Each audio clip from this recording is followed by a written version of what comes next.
ashasafiri hadi Nairobi, atasafiri kama atasafiri, ashaitangamana na watoto wa matajiri, na yeye anakuwa kwa mimi ambaye amenaibiwa, atatangamana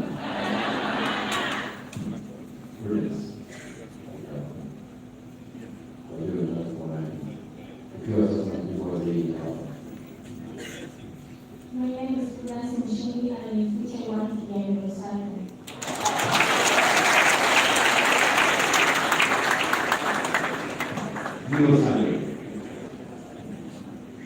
Do you know the pastor who will hear you is removing and resigning? Do you know the pastor? God, eh? God through somebody. Do you know that through somebody? You know the hands. My name is Apple. I am.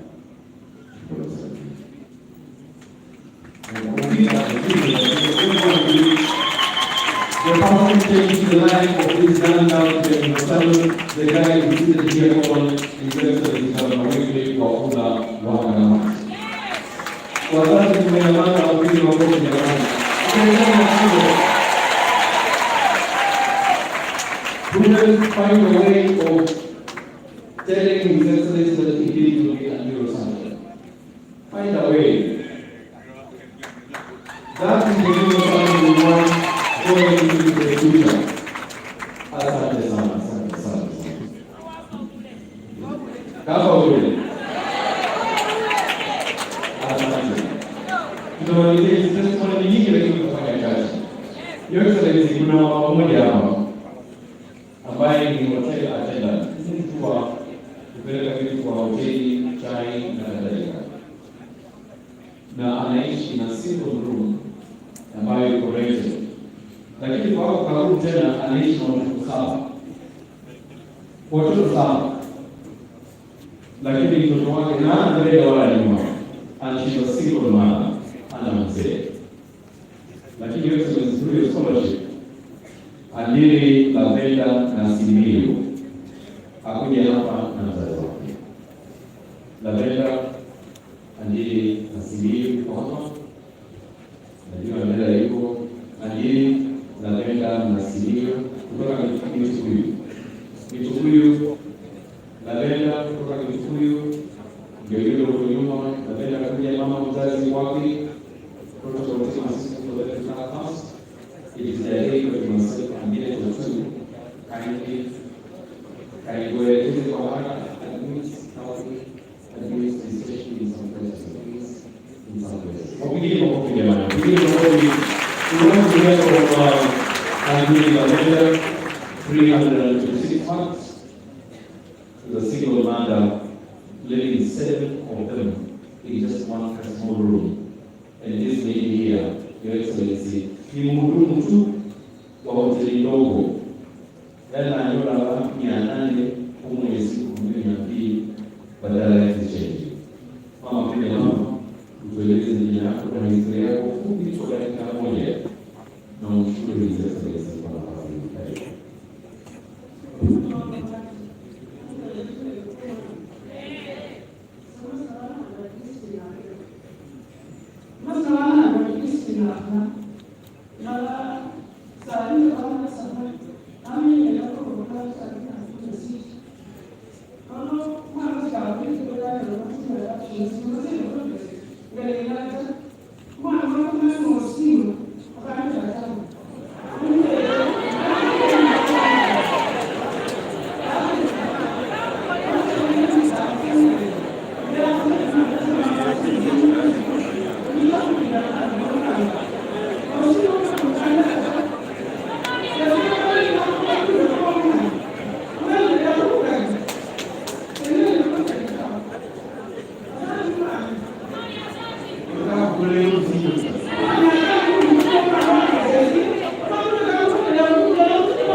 mbaya sana.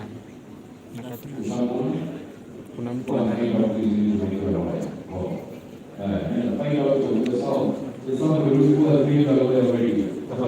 wapigeni makofi jamani.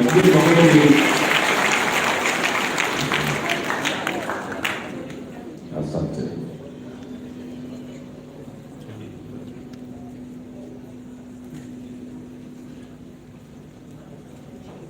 Haya, kuna mwanafunzi hapa anaitwa Joy Nekesa. Joy Nekesa kutoka mji uko wapi? Your Excellency, Joy ana mzazi mmoja ambaye hana mbele wala nyuma, hana kazi, hana chochote, hata nyumba hana chochote kabisa. And when I mean excellence nothing, it means almost nothing. Hana chochote. Wapi mzazi wa Joy Nekesa? Mzazi kwake Joy Nekesa? Joy Nekesa kutoka mji. Na imagine yangu ilikuwa ni mzazi wapi? Ndio yuko pale naingia.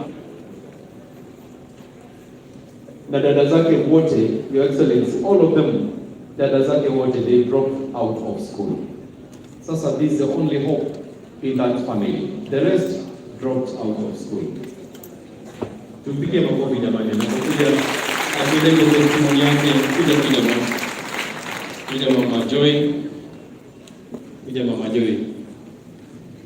We're just about to get to the close of this testimony, Your Excellency. Naitwa Naomi Wanyama. Joy Nekesa akiwa msichana wangu wa tatu.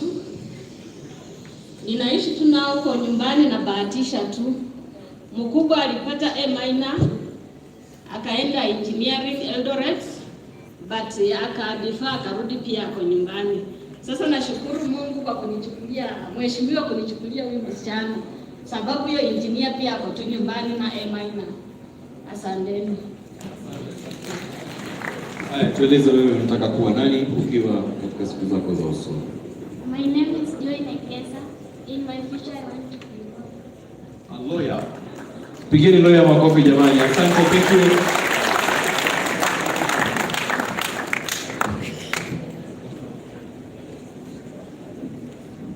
Your Excellency, lastly, we have a very special case here.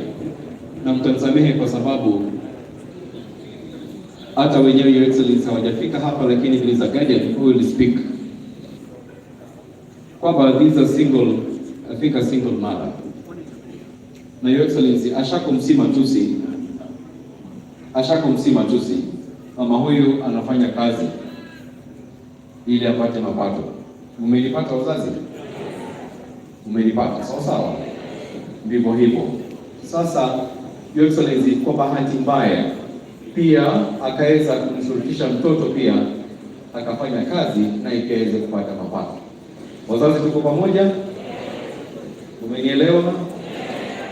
Lakini sasa Your Excellency, kwa sababu hatujamleta hapa, lakini yeye anaishi, mamake anaishi chini kwenye godoro moja ya inchi moja, lakini mtoto naye analala kwa meza juu. Lakini huyu mtoto amepata scholarship, anaitwa Lorin Nyabicha. Wapigeni makofi jamani. We have a guardian here, Your Excellency. For some levels of privacy, Your Excellency, just allow us to have the guardian to just come and make a statement. We will also be feminism, kindly, kwa heshima. Your Excellency, Mheshimiwa wangamati na wazazi wenzangu, wale wote wakao kwa mjambo. Mimi ni mwalimu na huyu mtoto alikuwa kwa darasa langu na mimi ndio nimekuwa nikimsaidia. Mara nyingi akilia, hata akikonjeka ninamsaidia. Akiwa na shida anakuja kwangu akilia. Hata hakujua, mimi nilikuwa ninajua maisha yenye walikuwa wanaishi nyumbani. Mpaka bila alipata hii majibu ndio niliingia kwa nyumba yao. Wakati niliingia kwa nyumba yao ilikuwa ya kuhuzunisha. Mpaka nikaambia mtoto, usiaibike, utatoka kwa hii shida. Kwa sababu mali wanapikia kanyumba kadogo, hata nimechukua picha niko nayo. Nyumba mahali wanapikia, hata hapa mahali ni pakubwa, wanapikia pale kwa kona, walale hapa. Na kuna vijana wa hiyo nyumba, hata sio ya ule mama, sister yake aliaka akazikwa pale, ndio akachenga ile nyumba yenye wanachengea mtu mwenye amekufa. Na sasa huyu msichana akakuja kuishi, huyu mama akakuja kuishi hapo na watoto wake. Wakati na huyo mama ako na watoto pia wengine. Sasa nikachukua mtoto mmoja nimpeleke kwangu. Niliuliza, kwani huyu kijana naye analala wapi? Kama nyinyi mnalala, kama wengine wanalala chini, wengine juu hapa kwa, na kijana mwingine anakaa tu. Ndio nikachukua kijana nikapeleka kwangu, akalala na kijana wangu wa kazi. Sasa wakati alimaliza shule, amefanya mtihani, ndio nikamwambia aenda atafute kwingine, mahali pengine kwa vile chief aishi huko. Kwa hivyo huyu mtoto hata sijui, ningejua, ningekuwa nimepata message nyingi, mimi mwenyewe ningembeba nikute na yeye, lakini sikukuwa ninajua ni leo ndio mko na hii ndio na mko na peana scholarship. Wakati last year mimi mwenyewe nilileta wanafunzi wangu nikijua wako nini, lakini this time sikujua. Huyo mtoto akinyimwa scholarship hata anaweza kujiua, kwa sababu mazingira yao ni mabaya sana. Kwa hivyo wako kama hata wanaweza, kama anaweza kupewa hata na shopping kidogo, inaweza kuwa vizuri. Mimi naitwa Peris Matasi, ni mwalimu wa Lorini. Thank you. Asante, makofi kwa jamani. And if there's a way, I know the authorities are here, that young girl can be rescued as fast as possible, because I've just been told that even last evening, people, Your Excellency, ningependa tumalizie na mwanafunzi mmoja living with disability. Anaitwa Darius Hasabuli. Darius yuko wapi? Darius yuko wapi? Alipata alama 324. This is a disability case of the parent. Mzazi wake yuko wapi? Mzazi wa Darius, mzazi wake yuko wapi? Tumalizie hiyo sehemu. Mzazi ndio huyo, na mzazi Excellency, I think she's very familiar to most of us. She's ever smiling and she's taller than most of us. Ni mrefu kuliko sisi. I know you're wondering ako wapi, ni mrefu tu anakuja. Asante, kuja mwelekeze protocol team. Asante. They live in a mother house and the husband deserted the family. Sasa governor has not deserted her. The husband alienda, lakini governor akamkumbatia. Mpigieni makofi jamani.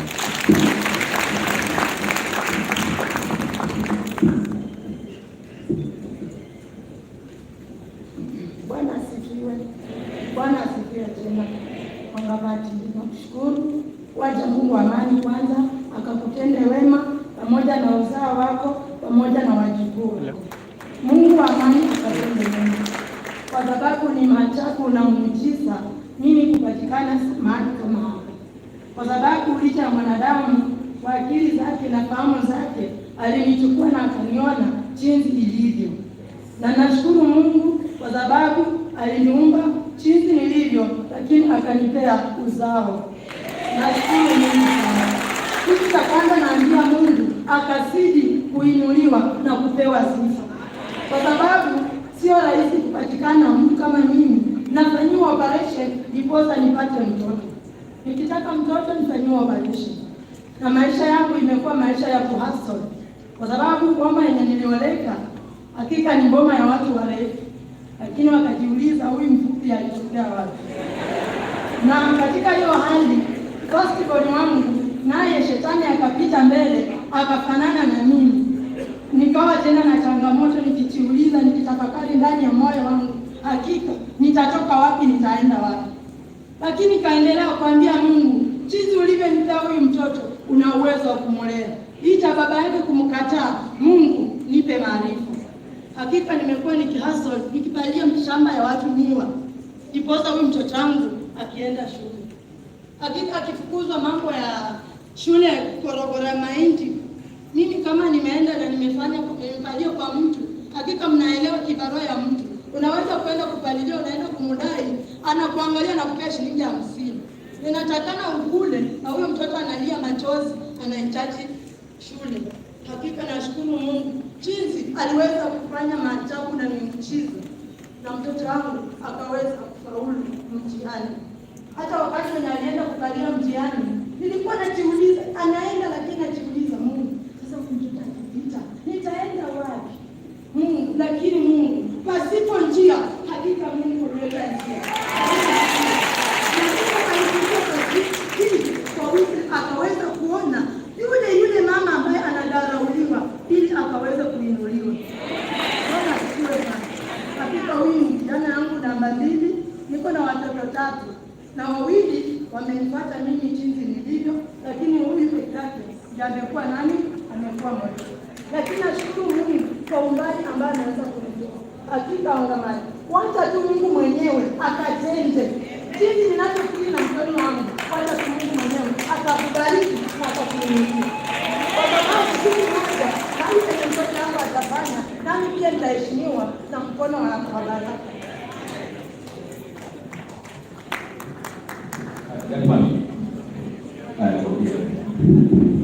Jina langu nilipenda kuwa nani ili uweze kuinua maoni. My name is Dennis Minasa, and when I grow up, I want to be a neurosurgeon.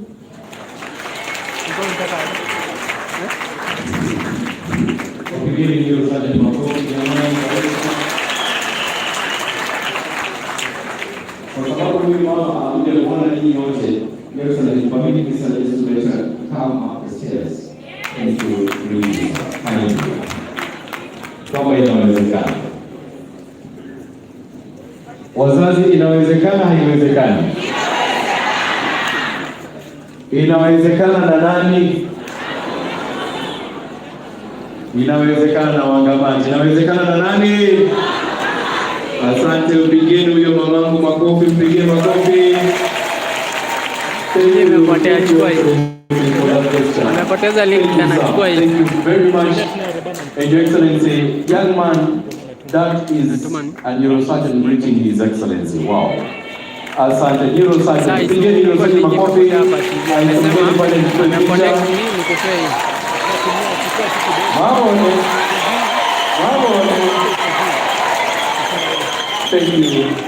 Thank you very much. Thank you, sir. Thank you, Excellency. Thank you.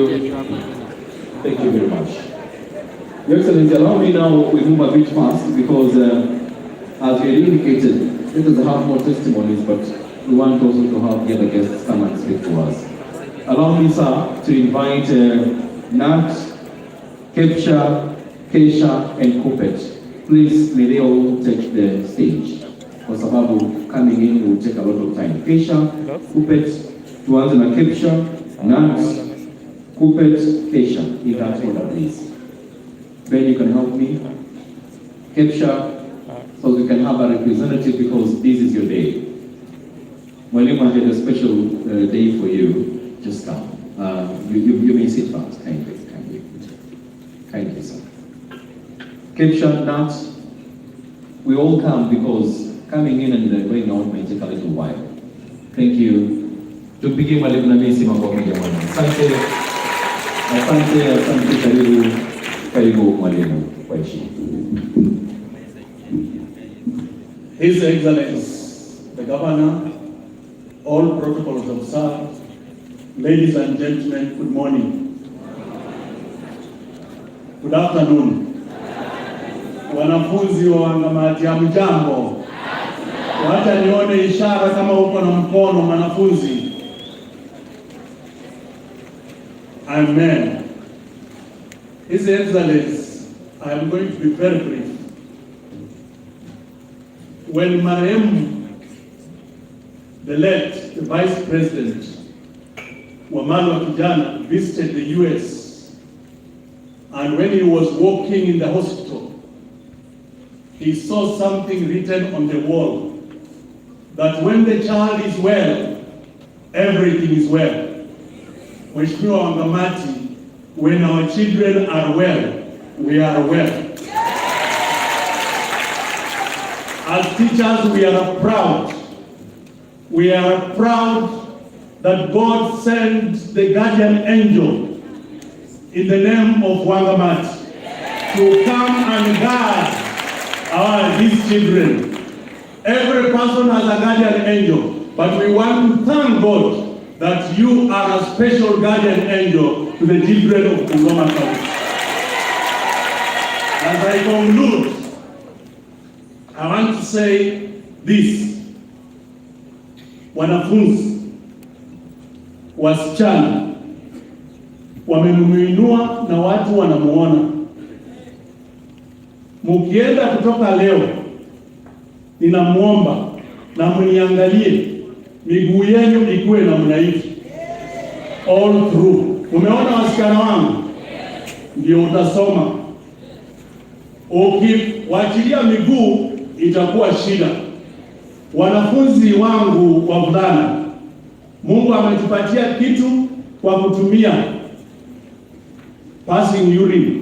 Don't misuse it because you might get AIDS before you complete that school.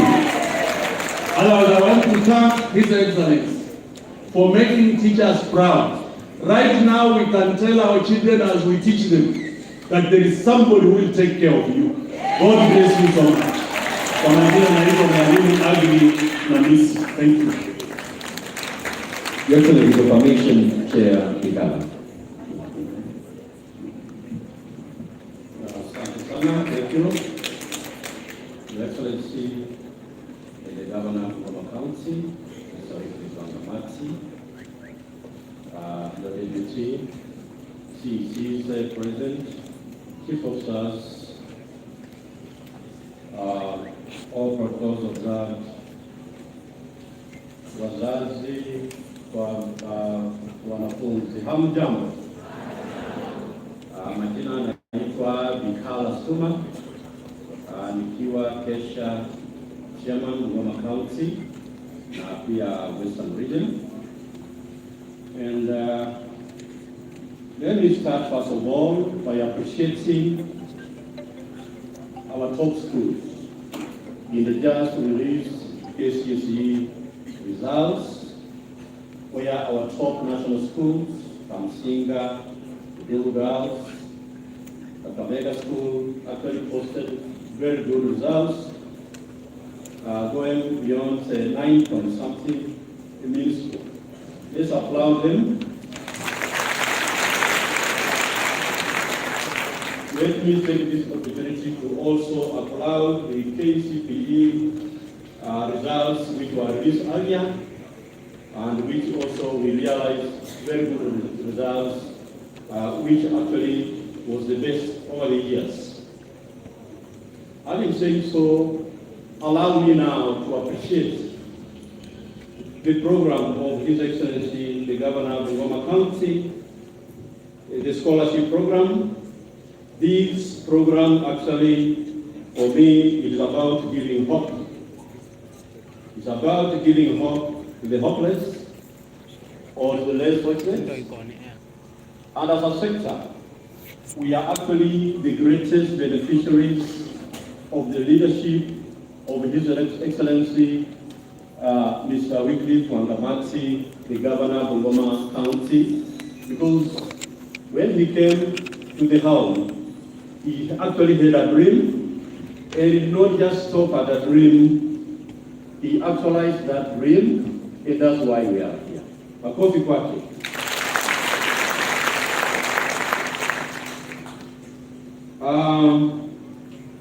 I wish therefore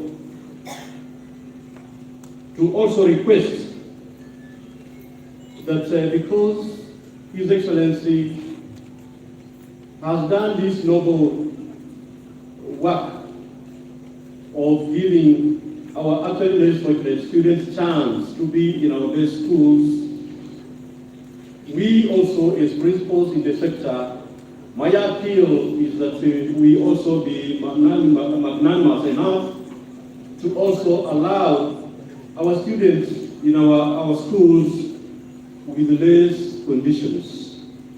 Let's not put a lot of conditionality so that the students fail to access our institutions.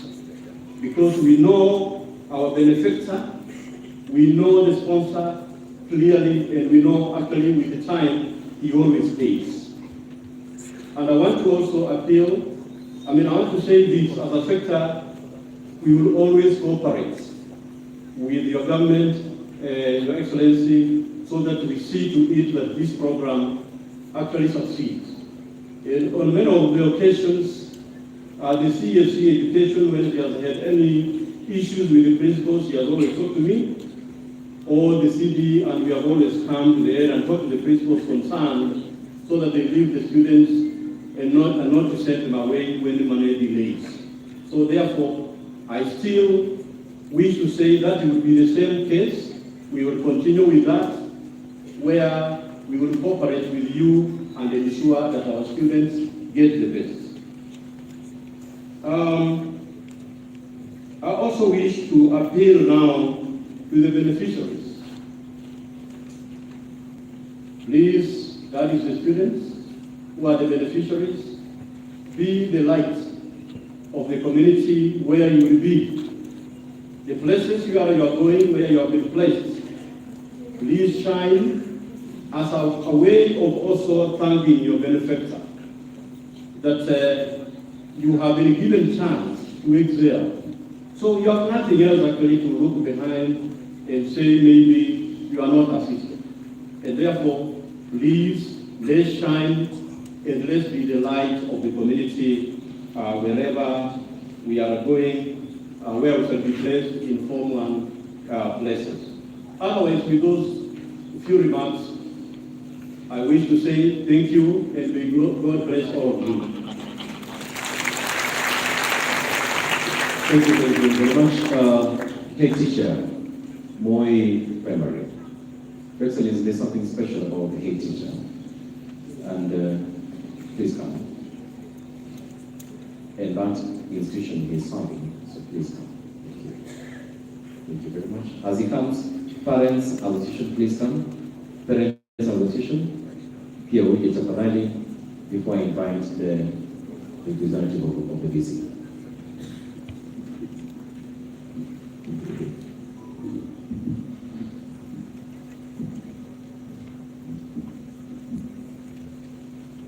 Your Excellency, the Governor of Bungoma County, the Deputy Governor, the entire Bungoma County leadership, I want to recognize Mzee Wangamati was Alali Rambo, the beneficiaries of the scholarships. Wazazi wapendwa, wageni kwa jumla, wana Bungoma, hamjambo. Hebu hivi hamjambo. Kwa majina naitwa Mr. Wanyama Kelvin. Kelvin ni mwalimu headmaster wa shule ya Moi BB, Moi Commonwealth.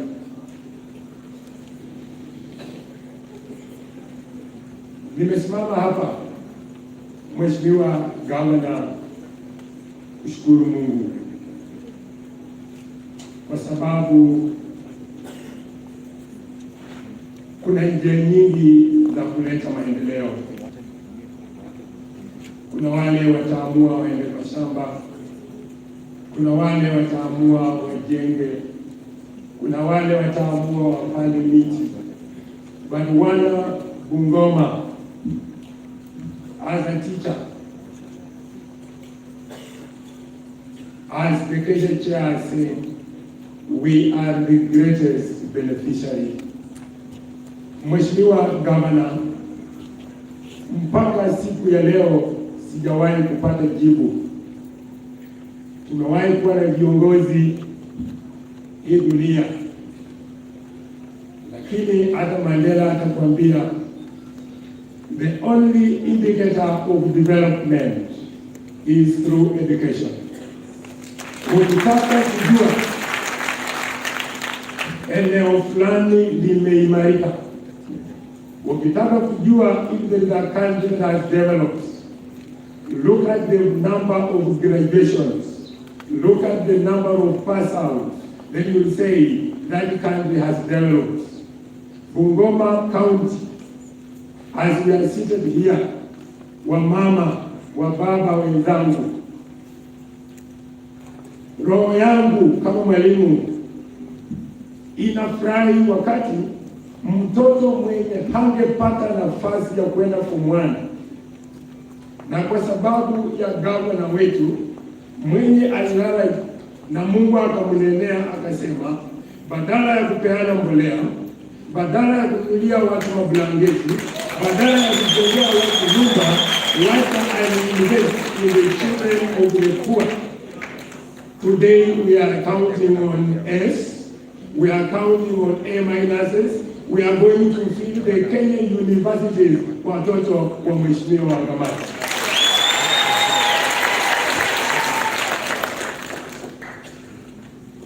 Mheshimiwa Wangamati, mimi huwa nasema I am not a politician. Mama yangu alifanya umaid Korogojo Nairobi. Baba yangu alikata miwa. Mr. Hisa, the principal of Bungoma is here, can testify. Na kitu kinafanya nasimama hapa ni kwa sababu ya nini? Ya education. Na watoto wangu wenye wako hapa, nikiwaona ni kama mnakaa mjafurahi. Kitu ninaniambia kwa roho yangu, labda you are not believing, labda hamuamini. And we have been told, all of you, you are the beneficiary of the government.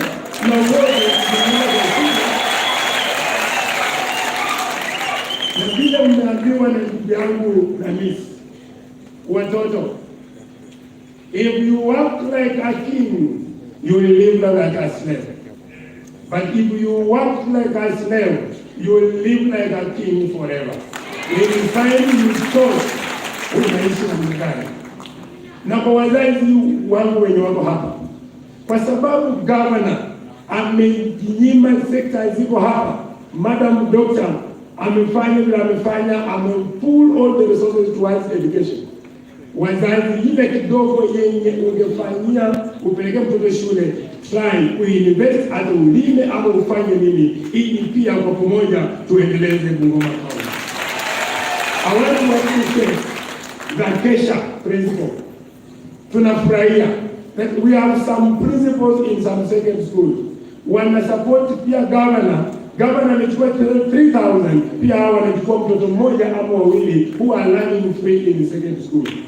Wazazi hao watoto wanaenda form 1 saa hii, wanafanya form 4 after 4 years. Mheshimiwa Wangamati, hao wazazi sisi tunakuombea because you chose the right form of investment. We are going to do all pray so that our watoto by the time when I'm form 4, you will have connected your scholarship to the MasterCard. They will go to other universities. Allow me, I'm not the only one. We have other heads of schools who are here just to come. Thank you so much. And he's going to recognize the other heads who are here. I want to say thank you, God. Thank you, Mheshimiwa Wangamati and your team. We support you, boys and girls. Go work. God has seen you. Thank you. Thank you, sir. Now, kuna walimu wakuu wengine, walimu wa Sambu High School, Primary, St. Joseph's, SEK, DB, walimu wote wakuu. His Excellency has requested that all of you come. Walimu wakuu tafadhali. All heads. My dear mother is there, yes. All heads, kindly come. That is the governor's request before I invite the PA, because PA is a bit, okay, he wants to finish, but he's...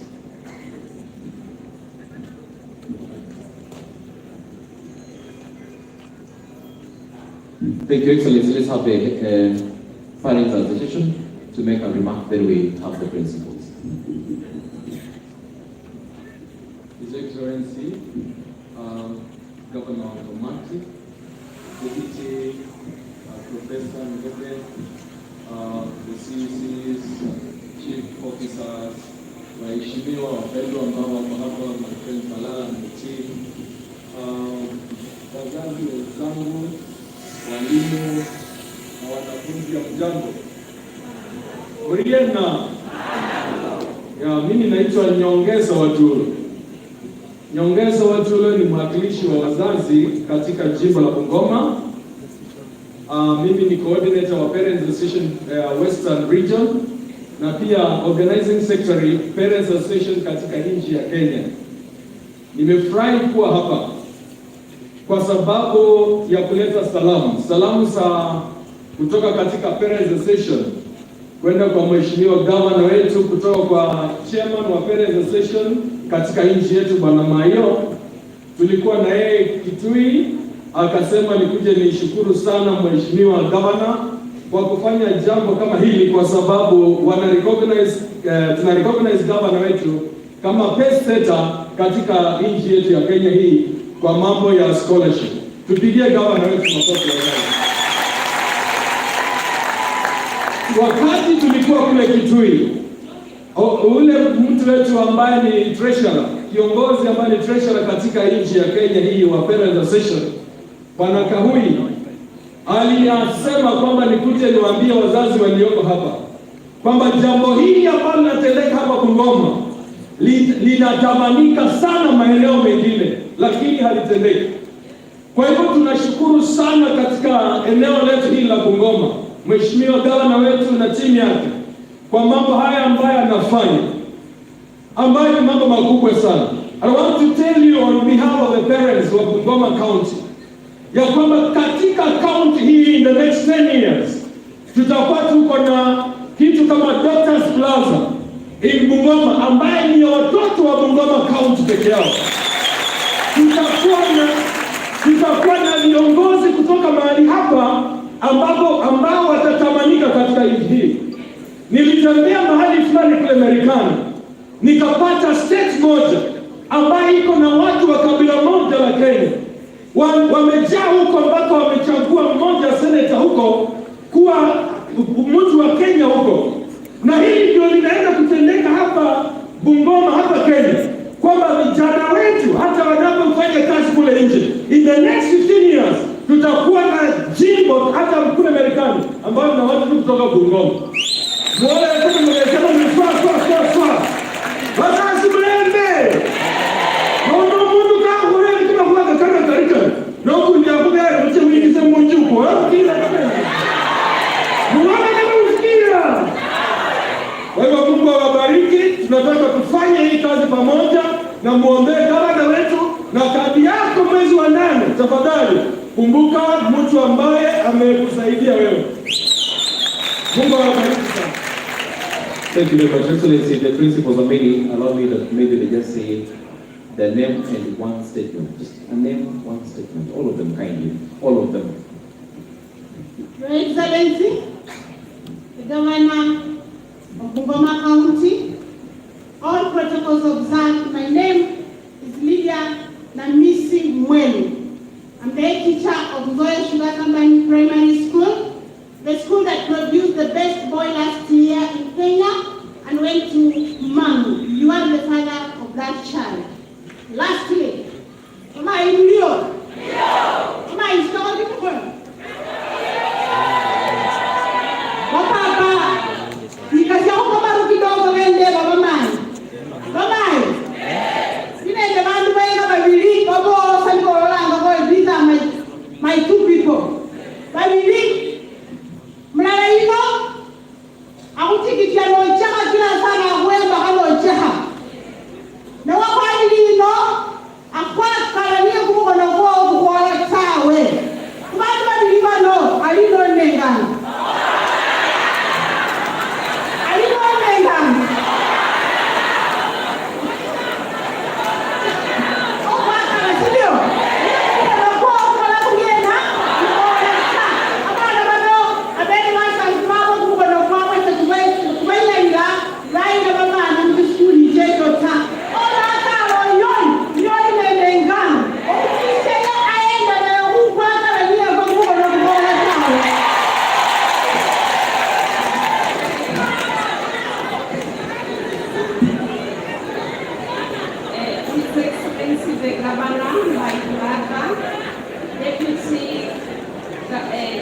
Governor, the distinguished guests and all protocol observed. Good afternoon. Good afternoon everyone. Nani amefurahi watoto wetu wanapata elimu? Piga vigelegele. Asante. Wangafaya ni kazi sio story. Tano tena makumi tena. Haleluya. Mimi kwa majina naitwa Jane wa Bungoma na wa marehemu as a head teacher wa Serende SA Primary. This is a new school Mheshimiwa Governor. I'm starting from Lugulu. Na kuingira tena mwofisi I come to your office so that you come over, we plan and do something. May God bless you so much. You are already in the office. We are just waiting to celebrate.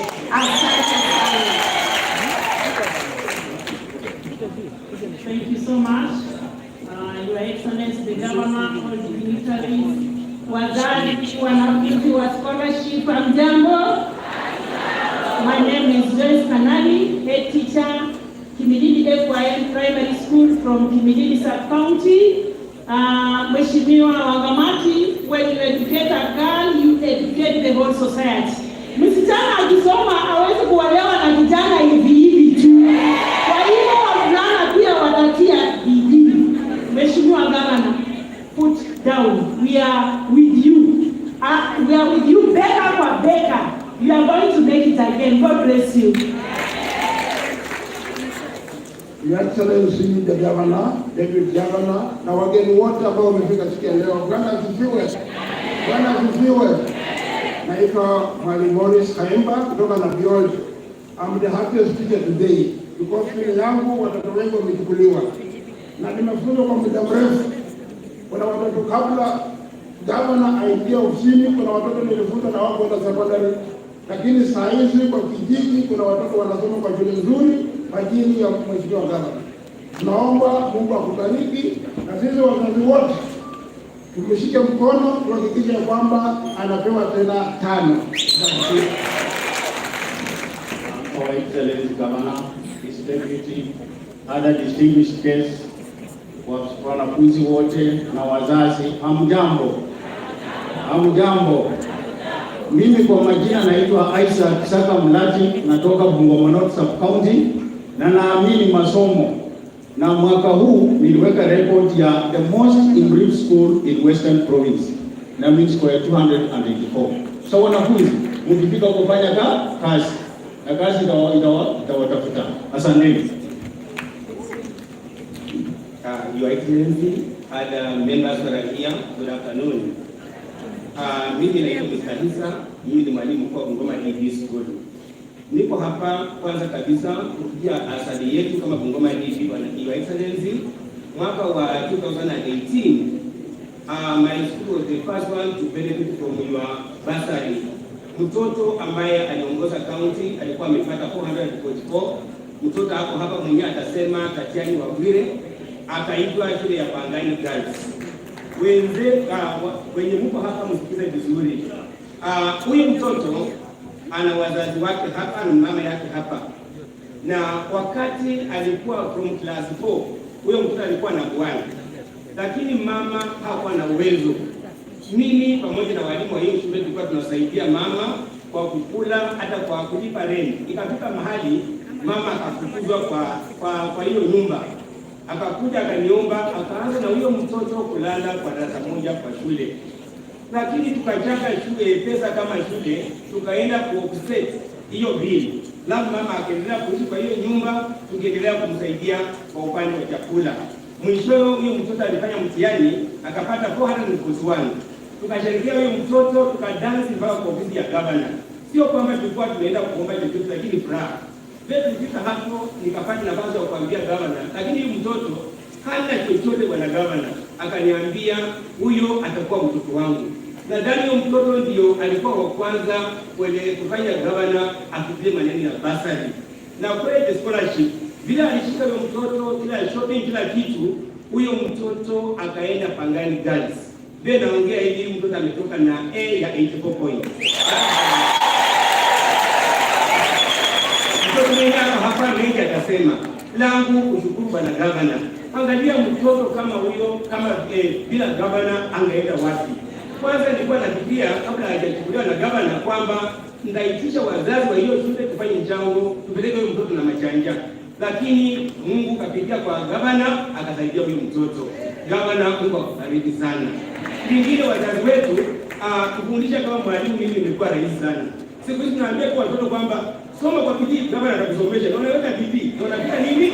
Mtihani. Nimekuwa rahisi sana. Mimi kama ningekuwa mdogo ningesema when I grow up I want to become governor of Kamati. Mungu awabariki.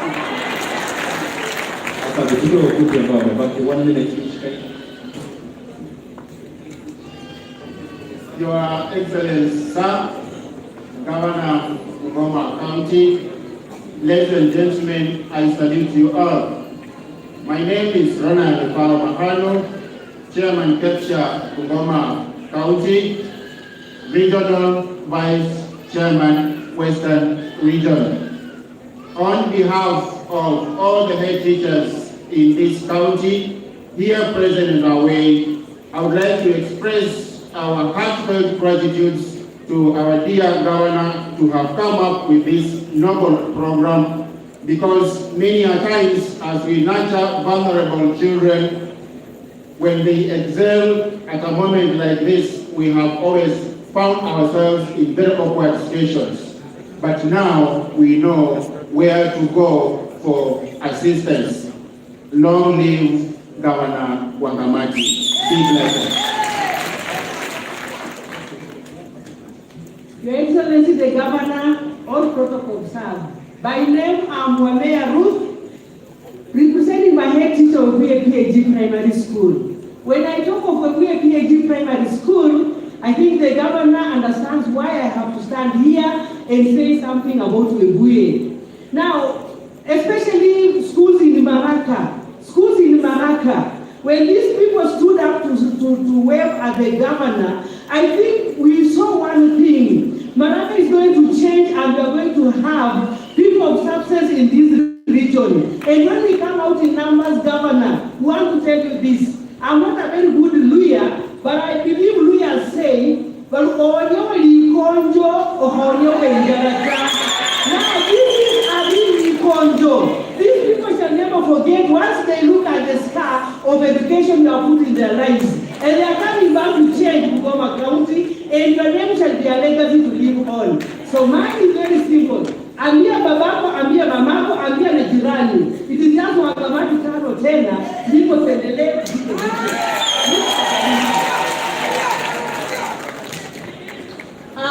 Tatumia lugha ya taifa.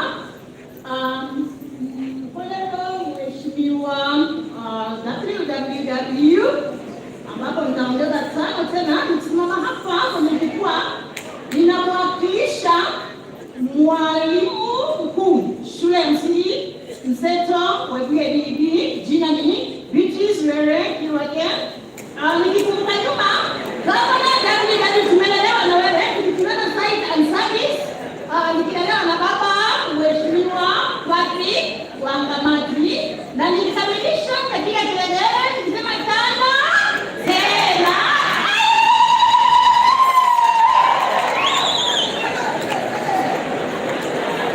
Your Excellency, the Governor, all protocol staff, my name is Fred Hakina Wekesa, Principal of Mala Vijana Friends in Tigridi, and Secretary Kesha, Bungoma County.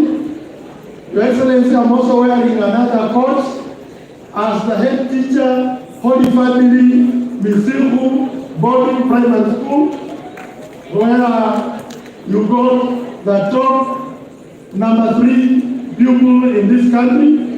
She hails from my bedroom. And on her behalf, because she was held up, I want to say she's very grateful because a number of her children have been absorbed in this scholarship.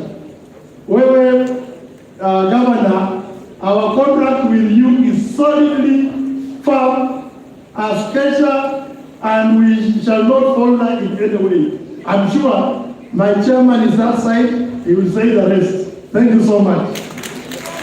Thank you very much. Let me also recognize the Council of Elders, Bukusu Council of Elders, and also Mzee Patrick Wangamani. Beginning Mzee Patrick Wangamani, makofi jamani. Thank you. Also, let me know if we have a member of the Teacher Service Commission, TSC. Thank you. Please come. TSC, Teacher Service Commission.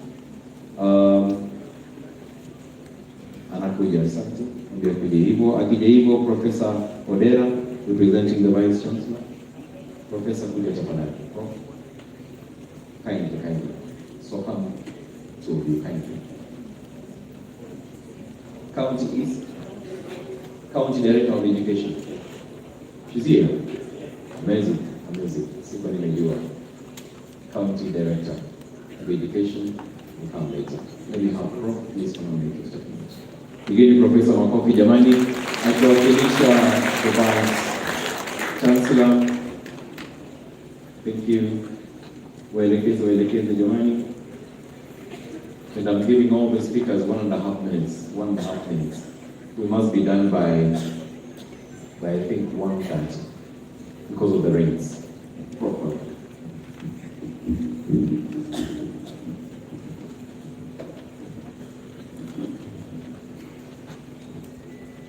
His Excellency, the Governor of Bungoma County, His Excellency, the Deputy Governor, all protocols observed.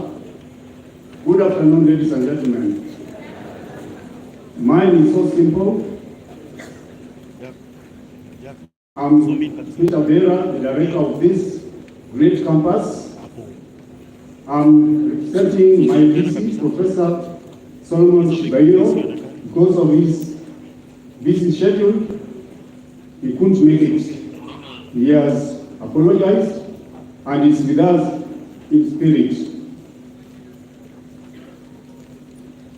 His Excellency, let me take this opportunity to thank you so much for what you have done to these young people.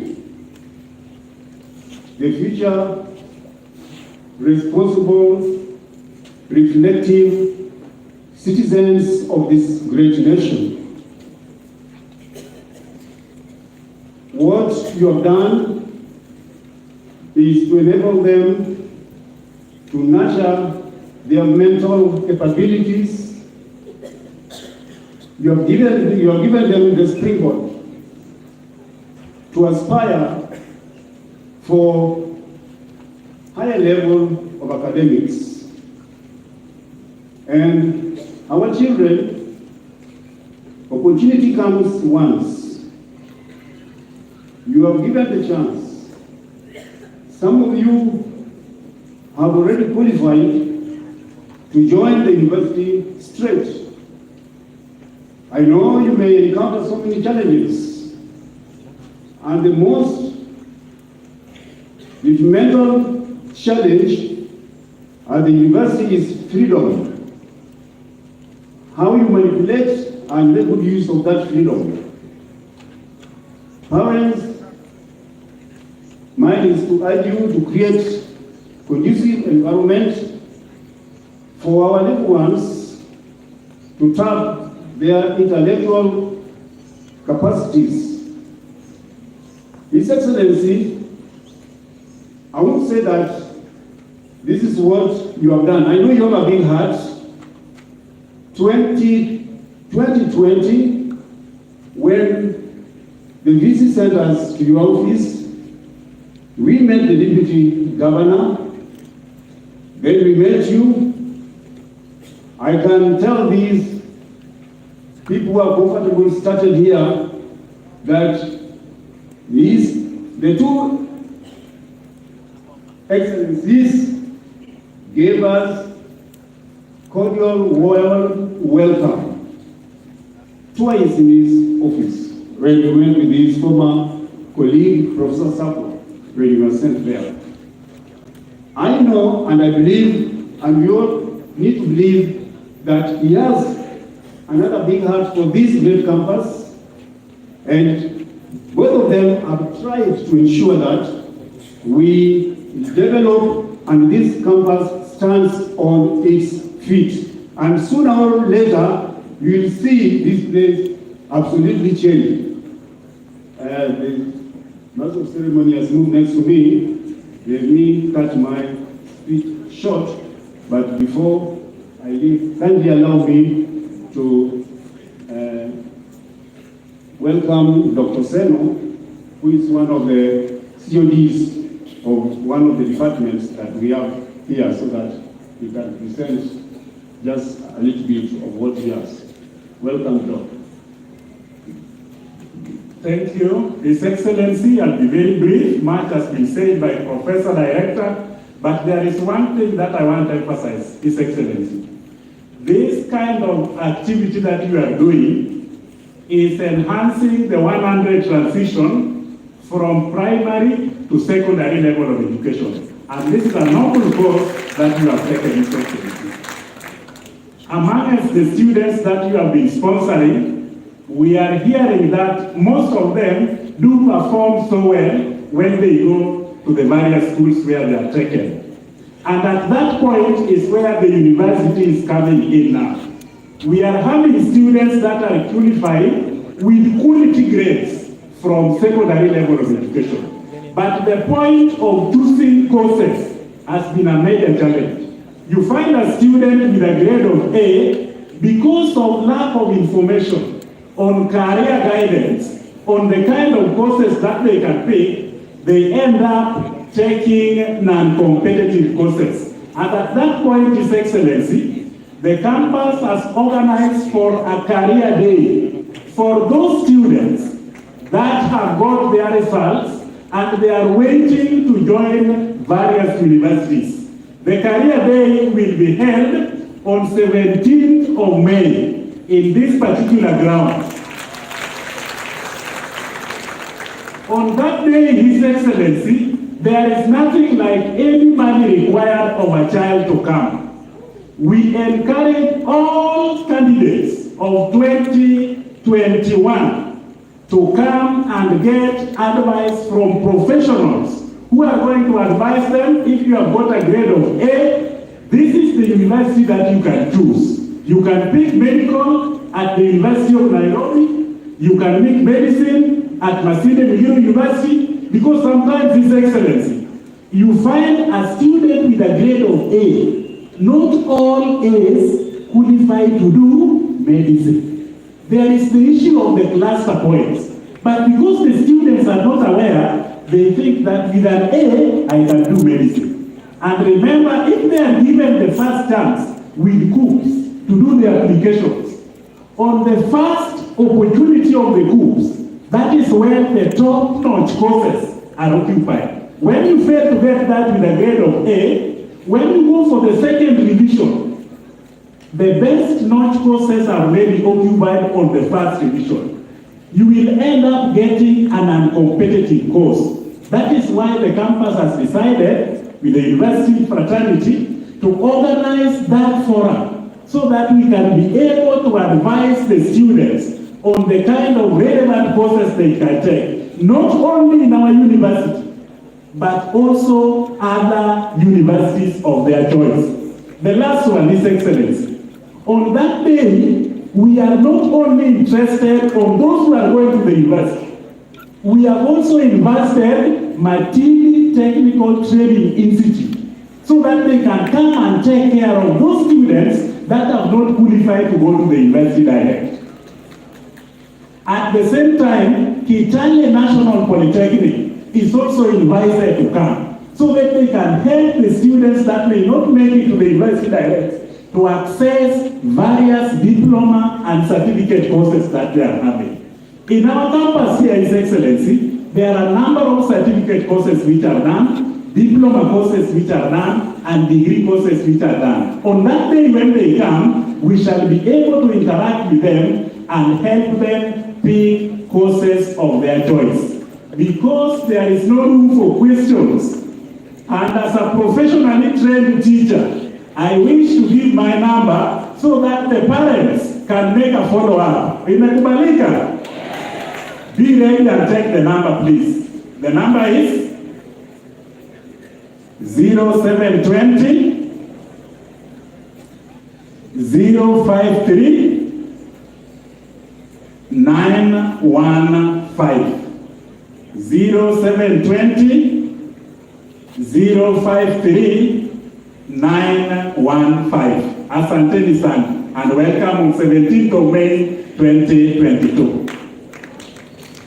Thank you. Good information. Tupige makofi jamani. Good information. Let me now invite the rest of the speakers to take like a minute each time in TSC. Then the Director of Education, please, you may come. Mgeni wetu wa heshima ambaye ni gavana wetu Bwana Wangamati, wageni wote ambao mmealikwa, hamjambo. Hamjambo tena. Bwana Yesu asifiwe. Mimi ni Sara Shikanga, Sub-County Director TSC Bungoma East, now Webuye West East.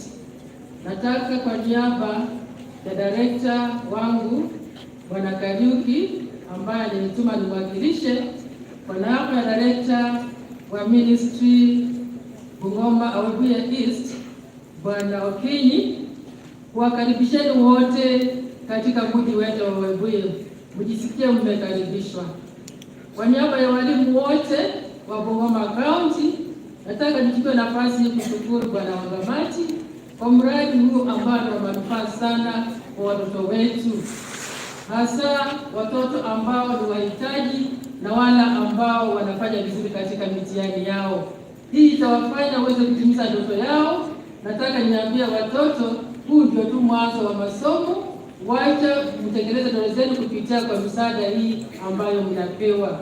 Sisi kama Webuye East najua tunafaidika zaidi kwa sababu tulikuwa nambari 2 katika kaunti yetu, na najua tuko na wale ambao wamefaidia kwa wingi. Nataka kushukuru Bwana Wangamati kwa kazi ya mzuri. Mungu akubariki. Thank you very much. Director, sir.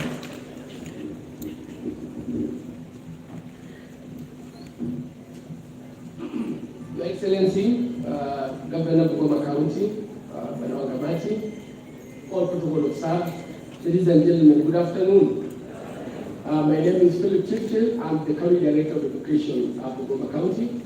I'm happy to be here to be part of this special occasion, Governor's Scholarship in Bungoma County. I want to say that what you're doing with this community is really appreciated. As a ministry, you take for granted where those children who don't have had access to education are able to access because of your wisdom. The students you've given scholarship over the last 5 years are so many, and I'm sure as they graduate and join universities, you're going to uplift the standards of living in the whole county, because all these children come from different sub-counties within the county. So, Ongera, for the governor, we really happy to associate with you because you love education, you have a lot of passion for education, and we really appreciate. To the students who have got the scholarship, I want to talk to you now. Getting a scholarship is another thing, performing is another thing. So I'm appealing to you when you go to your schools. It doesn't matter if it's county, extra county, or national. Please, can you try your best and perform? Let us be good discipline so that we don't have issues of discipline when we are struggling at the county to give you money for education. And for the students, when you get a scholarship for 4 years, you have no reason not to get a minimum grade of B+. B+, A- and A only.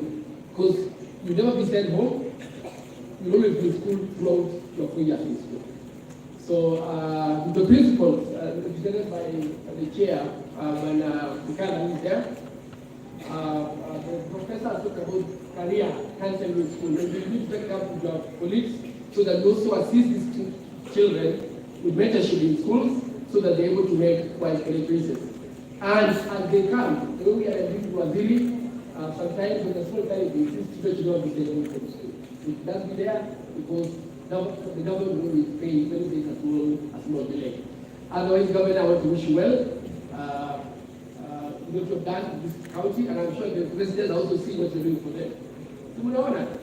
Yeah, rather me, I come from another place, I don't come from Bungoma. But I've seen good work, and I told the governor the first time I came here. There is no county that has scholarship like this. You only see bursaries when we come from another bursary, But here, full scholarship, don't take it for granted. That is wise decision, and that can change this country. If one time I put my governor over my place, I'll borrow from you, my governor, because this is something that needs to be immediate. I will never tell my governor that this is something that we can earmark for Bungoma. So with those remarks, still how we should wear. Wazazi pia, governor and the so you need to take charge of the other small things so that these children are comfortable in school. Nasikia wazazi, governor amelipa karo. Sasa hiyo mambo ingine kidogo, transport hiyo mtashughulikia. Shopping kidogo mshughulikie vizuri so that watoto wawe wakae vizuri kwa shule. Sawa? Na discipline kwa shule tunashughulikia. Discipline ya nyumbani ni nani? Uzazi. So these children at home, make sure they are good discipline so that they're able to complete the education well. With those many remarks, thank you very much. Asante. Thank you very much. Now I have a minute for Chelongo and Madam Karubiela. I have 30 seconds for all of you. 30 seconds. Chelongo kuja 30 seconds. Nanya Hakuja, I'm giving you 30 seconds each. Nanya Hakuja. Madam Karubiela, excellent. Governor, 30 seconds. Each one of us. Nanya Hanza, 30 seconds each. Bwana asifiwe. Hebu nione kwa mkono, Bwana asifiwe. Your Excellency, the Governor, our women representative, Deputy Governor, nenda abantu bewe mje bosi na mkazeni mlembe. Mlembe handi. Governor, what you have done today, abantu bali kama kwa kandi kosi, abakuwa kabulano na musindo, mukalize yo Governor. Wile wakalize yo Governor wote nione.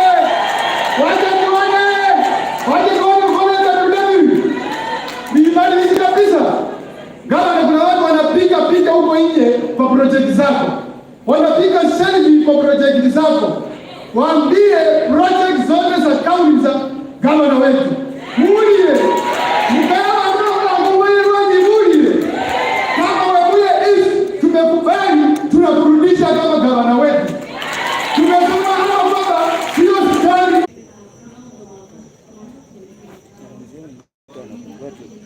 Unatoa hapa kitu hata zenye unahitajiki na unapeana huko. Ile ya hii pia ni ya black. Kuna mmoja Dexter hapo na hapo na extra. Tunaona niko naangalia hapa sasa type sisi hiyo. Naona hiyo sasa hiyo ndio Dexter alikuwa anatumia. Hiyo si mwingine haitumii type C. Si ni hivyo sasa. Sasa nilikuwa natumia hii akachukua sawa, acha nimpe hii alafu nipe hii. Hazifanani ndugu yangu, hazifanani. Alikuwa na ile FC alikuwa anatumia kwa hii simu ikahanga akanipea. So hapo nayo. So enda exchange umupatie hii cable yako huko, hiyo ndio charge hii. Sawa. Na waambia Isaac mkiwa live achukue kamera zote mbili. It is not so hard. Sawa. So that wakati inakuwa hivi na mmoja kikataa na babanya anarudi paka sija aweke vitu gani. Achukue all cameras on air. Alafu tumalize. Baada ya yote huyu pia ni muongeze. Sawa.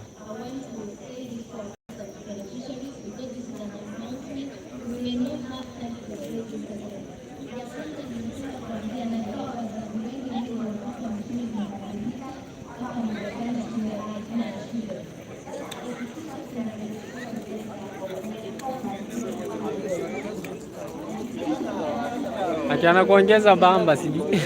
Achana kuongeza grade. Sasa hii muda wote sasa hivi.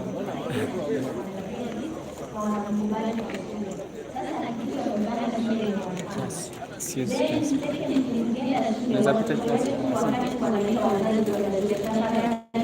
Kwa pamoja na watoto uweze kuona kwa sababu God bless you so much, and we really are proud of you, and we are praying for your journey forward. God bless you. Your Excellency, it is my singular honor and privilege to invite the Head of Public Service to introduce the government. Head of Public Service. As he comes, the next speaker is the Chair, Representative of Education. Then we'll go to the area MCA, then minority as we close. Please put your hands together for the head of public service. Kindly, ladies and gentlemen, tupigie makofi mkuu wa utumishi wa umma wa gatuzi la Bungoma, Honorable Robert.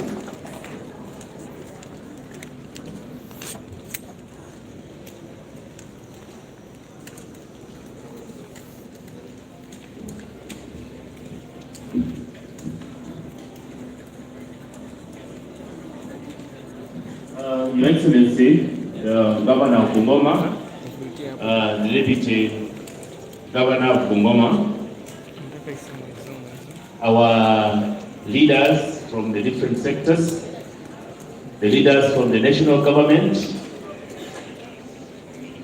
our county officials, our parents, our students, good afternoon.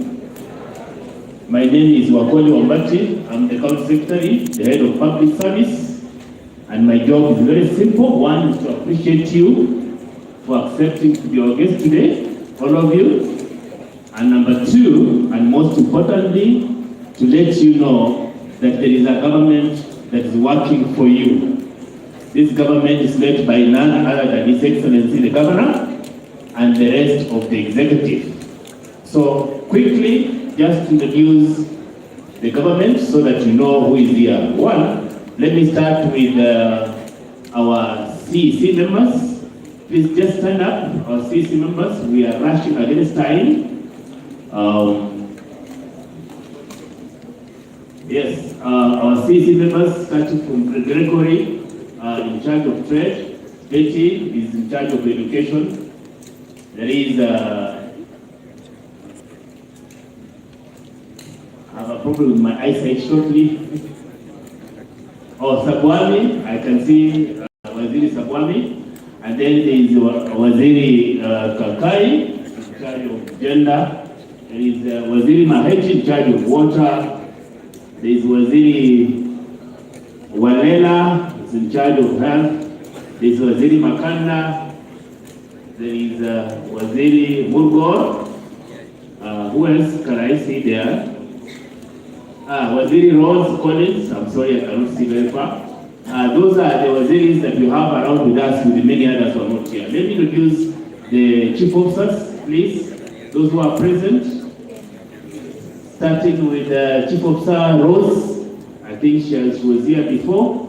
There is Safia in charge of gender and culture. There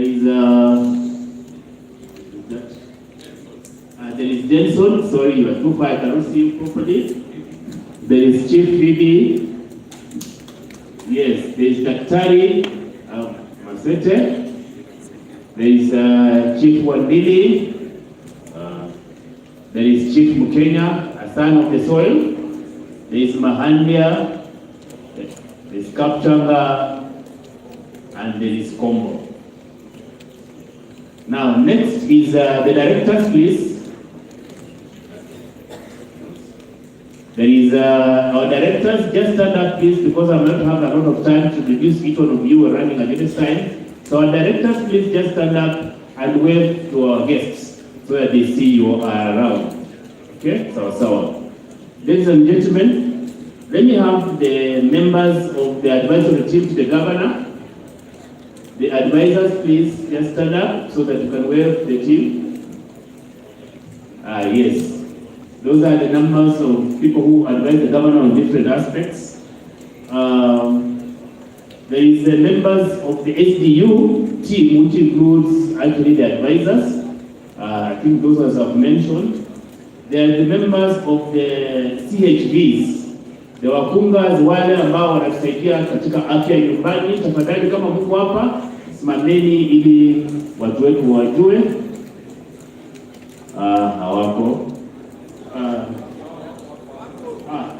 Thank you very much. Asanteni kwa kuja kuwa nasi. Alafu ningependa ku-introduce our provincial equivalent of provincial administration, wale ambao wanashikilia serikali ya county katika mashinani, kuanzia sub-county admin. Tafadhali simameni. Sub-county admin. Wenzetu hapa There are all sub-county admins across the entire county. The ward admins, wale wanakaa katika mashinani, wamevaa uniform zao vizuri hapa. Karibuni, asanteni sana. And finally we have the village admins wenye wako hapa. Tafadhali asimameni. Hawa ndio ambao wafanyakazi weekly Wangamati ambao chagua juzi kuleta success. Karibu naye, karibu sana. And finally the county government workers in totality, tafadhali wote simameni ili tuwapongeze, tuwajue. If you are a county government worker, may I invite you to stand up so that we can appreciate you. Tafadhali simameni. Sisi ndio tunawafanyia kazi katika county government ya Bungoma. So Your Excellency, sir, that is the team that works with you, that supports you, that has been running around to make sure that this scholarships work. Your Excellency, just one word. When we took up this exercise to go to the villages, I want to tell you, the other day I sent you a message telling you my left leg is hurt.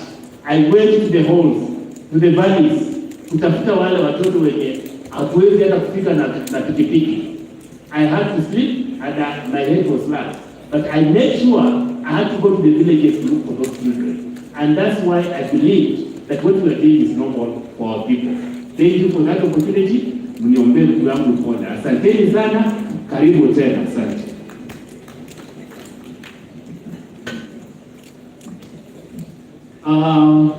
Ladies and gentlemen, we work as a county government. We work in close collaboration with the national government.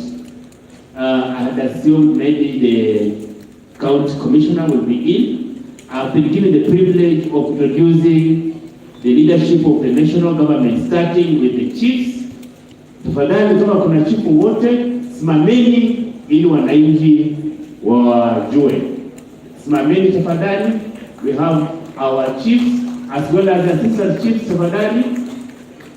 The assistant chiefs, pia simameni. You wave to the crowd. Sawa sawa. And then the village Wakasa, the village elders. Tafadhali Wakasa na mulio, you have a on the Burera, you are part of the government of Kenya. Wakasa, imao tafadhali, and you wave to the crowd as well. Asanteni sana. I believe I want to give this opportunity to His Excellency, the Deputy Governor, ambaye ata-run the next program to recognize. Okay. I'm told there's a minority leader, tafadhali ndio, so that you can take over from me. I have been guided differently. You take it from me, and then you introduce even our leaders who are here from the assembly. Karibu, Bwana Chemiona.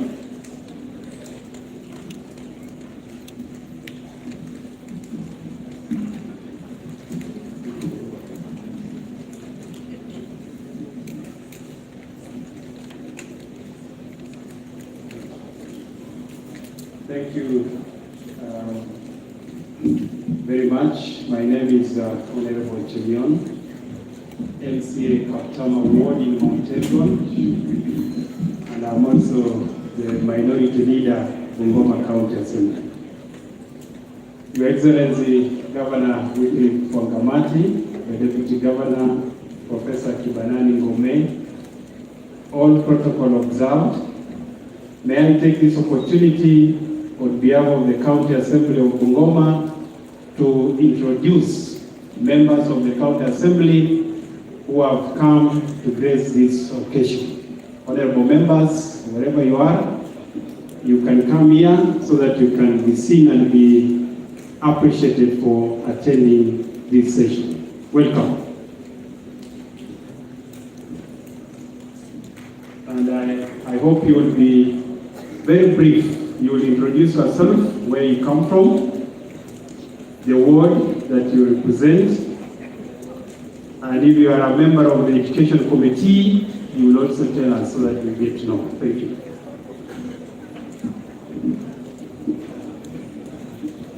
Because of time, Your Excellency, my name is Mheshimiwa Hilda Lukulu Siamo. I'm in the Assembly of Bungoma. I just want to say thank you for giving our children the scholarship. And more so, I'm so proud of the students who did the exams. In the year 2021, all our children have excelled. And I'm one of the happy parents. Governor, thank you so much. God bless you. Governor Tano Tena. I'm Honorable Hilary Kiptalam, MCA Elgon, Governor wetu Tano Tena. Your Excellency, I'm trying to Angela, MCA Governor Ward. Thank you. Honorable Lusaneka, MCA Peter Westwood. Honorable Mini Masungo, MCA Misiku Ward. Governor Tano Tena. Honorable Christine Elect, a member of the Committee of Education. Mheshimiwa Rosi Mbeka, Governor Tano Tena. His Excellency the Governor, students who are the guests of honor today, and parents, good afternoon. I'm Beatrice Wekesa, nominated MCA from Kamkuya Ward. I'm Paul Wanyoni Wamalwa, neighbor to Webuye East, Matulo Ward. Governor, tutatembea pamoja, hii ndio njia yetu. Asante. Kwa majina naitwa Joan Kiro, MCA Kakwadeni Ward.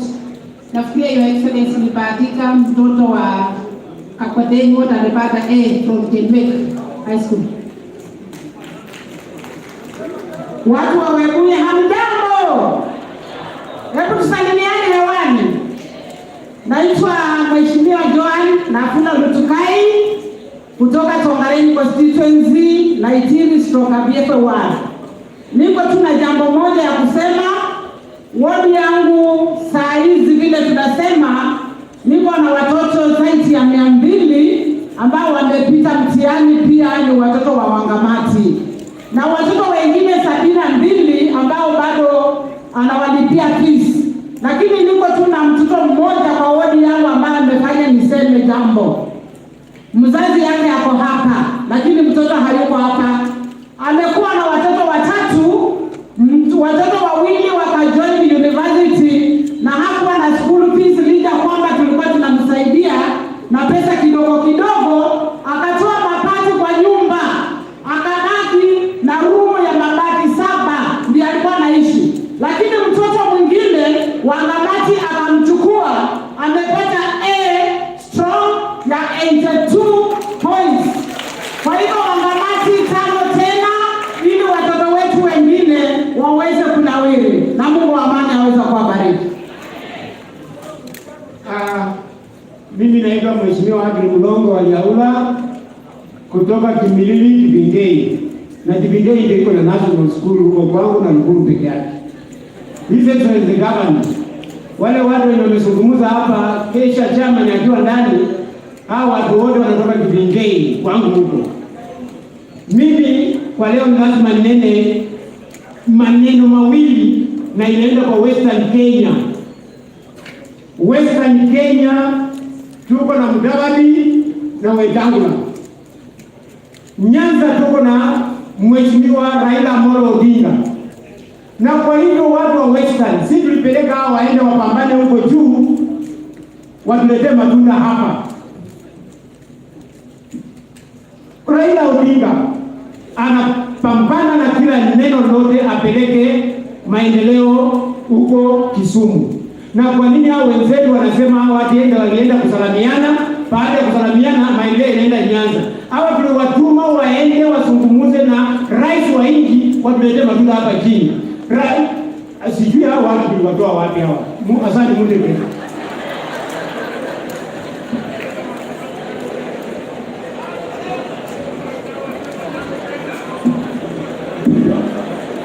Asante Mheshimiwa ambaye ni rafiki wangu wa karibu sana, Mheshimiwa Governor WW, Deputy Governor wangwana wa Bungoma, bapapa bamai baele babana befe nibo wikire. Bwana Yesu asifiwe.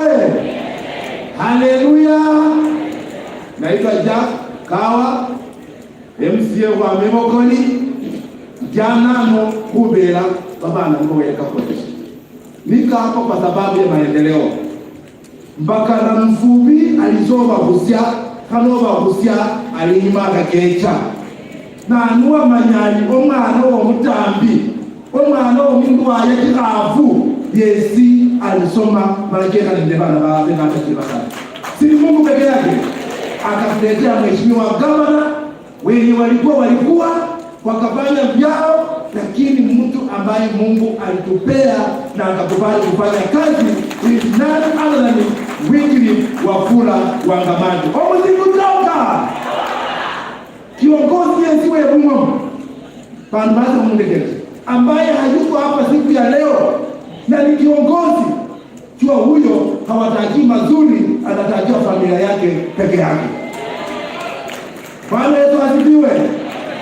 Bende baruke batambi, bende baruke maskini, bende baruke maaso mata, ili waendelee kuwa hapo na sisi watu wetu wanaumia. Mheshimiwa Gavana, utakuja kwangu, tutaongea maneno. Esese ni muyudie. But I want to assure you today that I'm going to support you usiku, mchana, iwe wapi, mbele, nyuma, naenda kutembea na wewe ili uendelee kuwa, ili mtoto wa maskini naye pia aweze kusoma. Mungu amani aweze kubariki sana. Mheshimiwa Gavana wa Jimbo la Bungoma, Gavana mchapakazi, naibu wako, kwa heshima na itifaki zote, Bwana asifiwe. Bwana asifiwe. Mlembe, mimi naitwa Wamsai Simiyu, mjumbe wa watu wapenzi wa Sibote, Deputy Speaker Emeritus. Mimi ni mfuasi sugu na mkereketwa wa ajenda ya Gavana Wangamati. Leo tukiwa hapa, tumekuja hapa kusherehekea the 5th cohort ya Gavana Wangamati scholarship launch. On the same breath, tunataka kusherehekea wanafunzi wetu ambao walikuwa the first cohort na wamepita mitihani vizuri sana, putting Bungoma on the map of this country and this world. Akiwemo Ian Mwai Toyota kutoka kule Siboti na wengine wote tunasema asante. Jambo la pili, nataka kusimama hapa leo hii katika hafla hii tunaposherehekea the tomboya wa Bungoma wa Western Kenya na Kenya hii, Gavana Wangamati. Kuna wale ambao ni wahudumu wa Ibilisi, the naysayers, prophets of doom, ambao wana criticize agenda hii ya Gavana Wangamati. Nataka kuambia kwamba wale ambao wanarusha mishale kwa mambo ya Gavana Wangamati, including anaolinda majimbo Ogumu wa Galaba, Mheshimiwa majimbo Ogumu wa Galaba, nataka nikwambie hii, waacha mpayuko, give us peace, give us a break, waacha Gavana Wangamati afanyie watu wa Bungoma kazi. Sisi kama waangwana na wachapakazi Bungoma hii, hatutakubali mtu ambaye hana agenda na hana msimamo ya watu wake kuja kutusumbua na kutuhangaisha. Gavana Wangamati, nataka kusema kwamba sisi as a leadership we will stand by you, with you and for you. Tano tena Gavana Wangamati, asante sana. Haya, mimi naitwa Mheshimiwa Jora Mwanjala, MCO Bukembe East Ward. Anduwepo kwa miafume. Wapi nione mikono ya watu jamani, Bwana wabariki sana. Ezenda obarumu kusumara. Ewenyo omanyi omundu ode kumoyo kwali isa. Omundu genya angoma na omundu ta. Omundu pinga Gavana Wycliffe Wangamati. Ukitaka upate ujue mwaji, omuiri. Omundu ino omundu sana abona. Omundu pinga Gavana Wycliffe Wangamati. Wakati Wycliffe Wangamati anataka kutengeneza barabara za Bungoma, enye mambo netua wa Bungoma, au watu wanampeleka kotini, hawataki atengeneze afanyie watu kazi. Wakati kama na Wycliffe Wangamati kisha kuandika wale wanga ndano, au hata zinaomba lazima vile watano. Anahakikisha ya kwamba anawapeleka kotini, hiyo ni adui wa dunia. Mimi nataka niambie watu ya Bungoma, siku Gavana Wycliffe matunda yake. But I want to tell the people who are talking against Wycliffe Wafula. Kuna mtu anaitwa Majimbo Bungoma hii. Kuna mwingine Mkora anataka simuatu huko West Bukusu alisospita. Hao watu ni adui ya Bungoma. Wanaongoza na baba yao anaitwa Moses Masika Wetauna. Hao watu ni adui ya Bungoma. Hamefwe muende muombe Mungu. Hasa asinamuliano muombe Wycliffe Wafula Wangabati ili watu washinde katika jina la Yesu.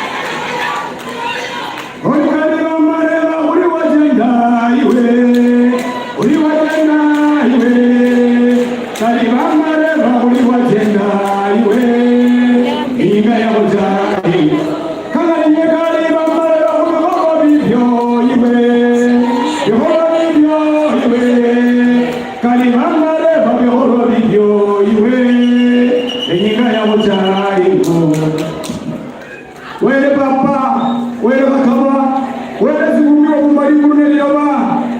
Ndikumazi kama wele papa. Omundu ni walanga waliwanga mati katakani ya mwinchilamo. Kama maruma anu mutambie siyasome. Ili akana ya kumeza ndana mwana wa mtajiri. Wele papa kakuzaba. Ruke nuruma na rumba no. Kore kuchima wasi. Wele papa kakuzaba. Baba na no. Kofani kiwe. Maisha njuma wa yete familia yawe.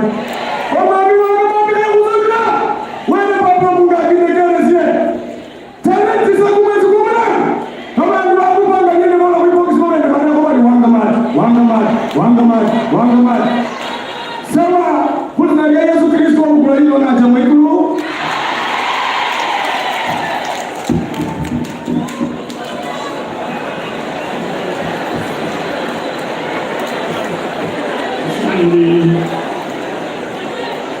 Kwanza nataka nichukue nafasi hii nikaribishe watu wote wapenzi wa rais wa kaunti ya Bungoma, Mheshimiwa Wycliffe Wangabati, hasa watu kutoka Webuye East, Ndivisi Ward, Miu Ward na Maraka Ward. Bwana asifiwe. Omwami avume. Kwanza niwaambie karibu, tulipokuja tukaribishana. Mimi ndio Mheshimiwa Ali Machani mtoka, wengi uniita Mheshimiwa Balala, nikiwa MCA mahali mmekaa hapo. Pia mimi ni mwenyekiti wa chama cha ODM Bungoma County. Nimekuja hapa kwanza, Your Excellency Governor Wangabati na deputy wako, mawaziri wote, mainasio mlianano na washikadau wote kwa mambo ya elimu, kwamba in Webuye East kitu sisi tunaweza jivunia sana kama viongozi ni mambo ya elimu kutoka kwa Wycliffe Wafula Wangabati. Niko hapa na viongozi wangu tukiwa kwa bunge pia nami hufanya chini ya wenzangu. Uzuri wao wako kwa chama ya UDA. Pati uzuri wanaunga Wycliffe Wafula Wangabati. Sembasi mma. Mbaju kia kweli. Hawa ndio tulipigana nao vita wakati walikuwa wanataka kufukuza gavana asiwaletee scholarship. Sasa hawa nikiwaona ndio marafiki wa dhati wa Mheshimiwa Wycliffe Wafula Wangabati. As much as they are in UDA. What am I saying? Chama ni kama nguo. Leo unaweza vaa hii, kesho uvae kingine. But ile kazi unafanyia watu wako ndio mwananchi wa kawaida anafaidika. Bantu basa kwa imani ndio tikanzo jaiva. Mheshimiwa kanzo kama kanzo lazima hapa. Najua Mungu wa mshwa lakini mko hapa. We have the chiefs and retired chiefs wako hapa. Omundu mumaliva kumundu wa Bungoma abona maendeleo geji awakasomya mwana. Namaka sisi kama watu wa Maraka, Your Excellency, mimi niko kwa chama cha ODM. But hii kaunti mfuasi yeyote wa chama cha ODM atakupigia kura. Mfuasi yeyote wa chama cha Jubilee atapigia Wycliffe Wafula Wangabati kura. Na MCA ambao walifanya kwa niaba ya kutaka kufanyia watu wao kazi kama Mheshimiwa Chemion, kama Mheshimiwa Mwambu, najua yeye tunamwombea aende ubunge. Hao watapigia Mheshimiwa Wangabati kura. Lakini mtu wemoyo kumudu au mtu wemoyo kwa kalishiwa, mtu mwenye akikupata anaweza kuwekea sumu kwa chakula, hata pea Wafula Wangabati kura. Sisi hii kura tunatafuta kwa urafiki. Nawaomba tukitoka hapa, kwa sababu ya mapenzi ya hao watoto wa Maraka hai, watoto wa Maraka hai, wazazi wa Maraka hai, kama mnanipenda mimi, pigia Wafula Wangamati kura. Kama mimi unanichukia mimi, ukininyima, lakini pigia Wangamati kura, sababu kuna mtu anipendi mimi, anapenda Wangamati, na kuna mtu anapenda Raila na anipendi mimi. Pigia Wangamati kura, pigia Raila kura, sababu devolution ili iwe na maana kwa mtu wa kawaida lazima tuwe na pesa mingi. Najua wazungumzaji ni wengi, lakini mwamini wiki ndefu kama Maraka perform Angamula hii sana. Hello? Kama unasikia wewe hii imefanya vizuri, it is Maraka in particular. Walimu wa Webuye East na washukuru kwa kazi yenu. Walimu wa Maraka hongera. Nataka niwaombe na niombe gavana. Hizo nafasi umenipa baba na mama asante, lakini niongezee zingine nyingi. Maraka sasa bado wangu leo. So mbali. Hello? Omanye ni za host. Na wale host wale wanakuwa kwa kweli. Na hizo nafasi zinakuja kama wewe ni rafiki pia wa gavana. Omanye anaweza kupangalia tena. Wakati ya msene nema na. Wakati unenga kuimbisha nema na. Wakati wapingile budget. Omanye nione ndio mwamu na kuima mpunge usome budget kwa nisikoje nema na. Wakati ya kuja kukura talenta nema na. Kila wakati umbe so utasala msinu mani. Asante wewe mli leo. Hiyo majina yenye tumepewa usipige kelele, wale wachache wenye wamekuja imekuwa launching, lakini ziko nafasi zingine kama hana habana mchelee na acha kujesia kule sia koroba na msamaka hata senti. Kama unaona. Asante. Mheshimiwa Gavana, Mheshimiwa Naibu wa Gavana, uongozi wote ulio hapa, abantu batongareni mlende. Soko mlivamile tongareni kwani. Tongareni haya. Watu wote wa Bungoma tuinue mikono nione. Basi mimi naitwa Mheshimiwa Beto Mambo, naibu wachache, kiongozi wa chache ambaye yuko hapa. Ezenenya kuna makosalilala.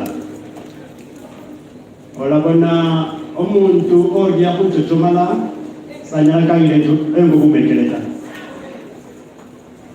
Agavana wao wa kuchunga enyanga ngoma alibala kubera kwa muzika ya kwelo kengo kunombaza uko bali wetu.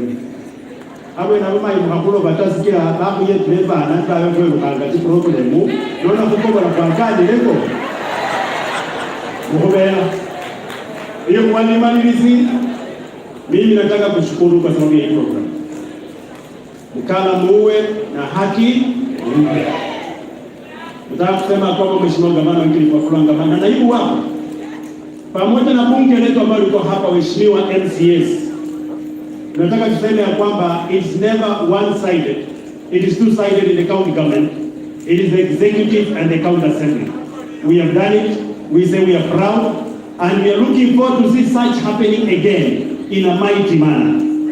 Sasa kati ya kazi ambayo umefanya Mheshimiwa Gavana, mmoja kati ya MCS, next time tukiwa hapa, please tengenezea mimi kiti ya mbunge wa Tongareni, kwa sababu mimi ndio nitakuwa mbunge wa Tongareni.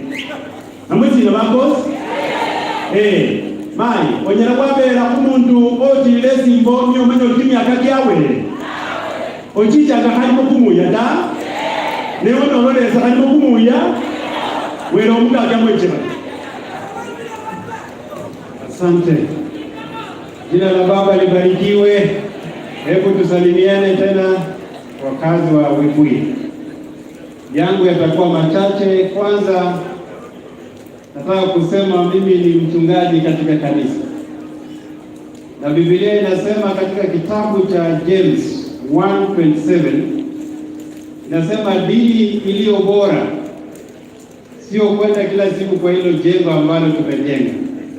Dini iliyo bora ni kuwatembelea mayatima na wajane na wasiojiweza katika jamii. Hiyo ndio Biblia inasema. Na kwa hivyo kila ambacho kinaendelea hapa leo ni kuwatembelea hawa watoto ambao wanatoka jamii ambayo haijiwezi jamii ambayo hawangeweza kufaulu maishani mwao, na gavana na serikali ya kaunti ya Bungoma imewatembelea na inawainua. Kwa hivyo hiyo ndio dini iliyo bora. Jambo la pili ni kwamba Nelson Mandela anasema ukitaka watu wawe sawa katika jamii ni kuwapea elimu, na kwa hivyo siku moja hawa wanafunzi ambao wako hapa watakuja kukaa meza moja na wafalme wa nchi hii kupitia kwa hii elimu ambayo wanapata leo. Mumeona hawa wanafunzi wanatembea, hata sare tu ni shida. Baada ya miaka 4 watajiunga na vyuo vikuu, na baada ya hizo miaka 4 za vyuo vikuu watapata kazi nzuri na watakuja kuinua jamii yao na jamii ya Bungoma. Na najua hawa wanafunzi wanaenda kufanya vizuri. Mmoja wa wale wanafunzi walifanya mzuri anaitwa Toyota, alikuwa nasoma darasa moja na kijana wangu Kakamega High School. Mimi nilikuwa na uwezo wa kulipa karo, na huyo Toyota hakuwa na uwezo, mzazi wake hakuwa na uwezo, lakini alipata alama ya A+ kutoka Bungoma hii kwa sababu ya mikakati ya county scholarship ya Bungoma. Pigeni gavana makofi. Kama hiyo scholarship haingekuwepo, huyo kijana Toyota leo hii angekuwa amepata hiyo alama na pengine angekuwa amepotea kule mtaani. Kwa hivyo hii program itawasaidia wanafunzi na watakuja kuwa watu wa manufaa katika jamii yetu. Jambo la mwisho, mimi ni mwana UDA, na kama kiongozi wa UDA mimi hapo juu, unajua mimi nampigia William Samoei Ruto udebe. Vile ndugu yangu amesema anapigia Raila Odinga, mimi napigia William Samoei Ruto, na sisi ni marafiki. Umeona tunagombana kweli? Yeye anasema pigia Raila kura, mimi nasema pigia William Samoei kura. Na nyinyi wananchi mtamake decision hapo mbele. Na ile decision nyinyi wananchi mtamake ndio sisi tutafuata kama viongozi wetu. Sababu siasa sio kutusiana. Siasa ni kufanya kazi pamoja.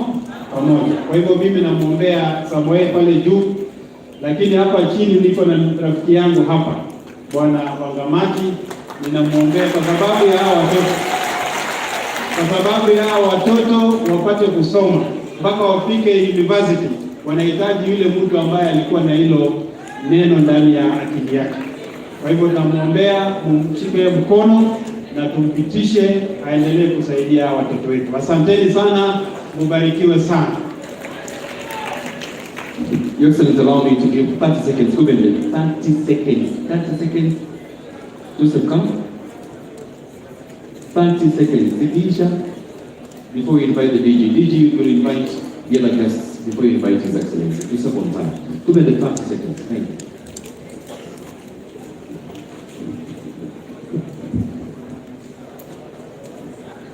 Mheshimiwa Gavana na wanafunzi na viongozi wa tabaka mbalimbali, Bwana asifiwe.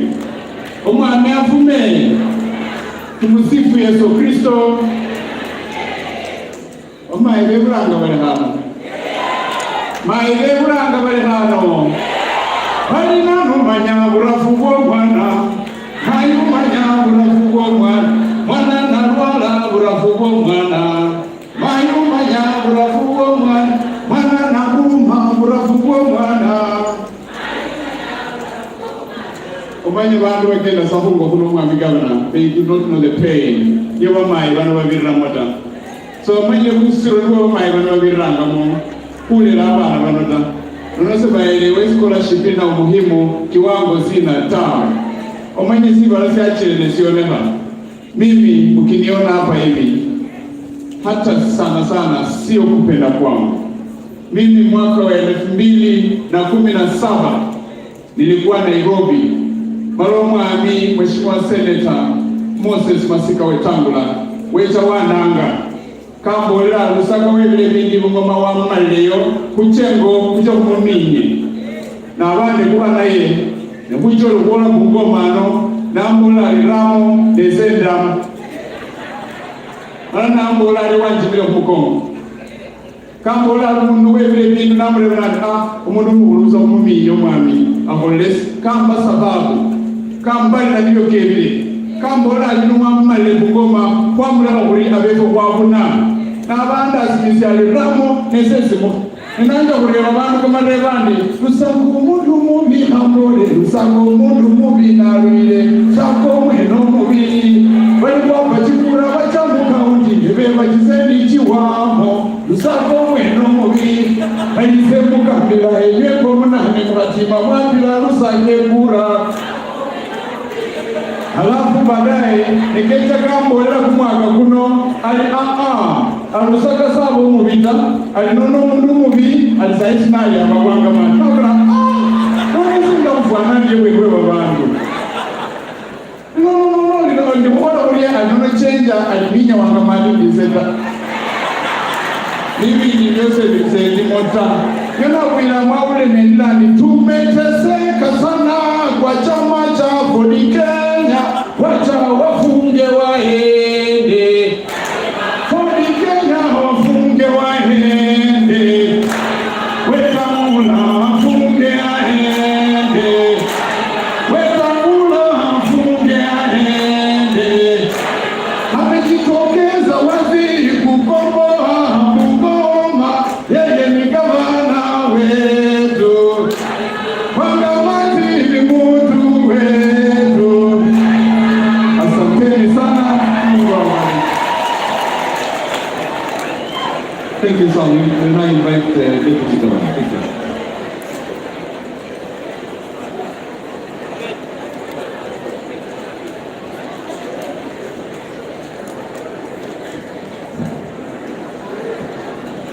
Hello? Hello? Mmefurahi? Gavana wetu, viongozi wote waliokuja kwa sherehe hii, wazazi na wanafunzi, mimi kabla nizungumuze, kuna wageni wawili watoto wa Bungoma ambao nitawaita hapa. Wa kwanza ni dada Antonina Sangura, amekuwa anasimama kura Tongareni kuwa MP, lakini alikuwa UDA, lakini ametoka huko anasupport gavana Wangamati. Kwa sababu ya wakati Antonina utazungumza, mpigie makofi tena huyu dada. She is an advocate of the High Court. Makofi tena. Alafu nataka kumkaribisha Mainasio sekendi moja mbili.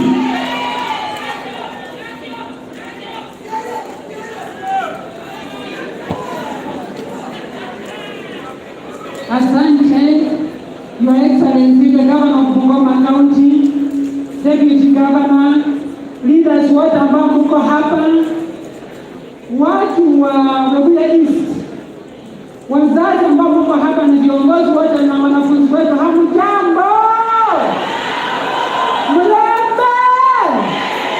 Mlembe swa mulimoyo.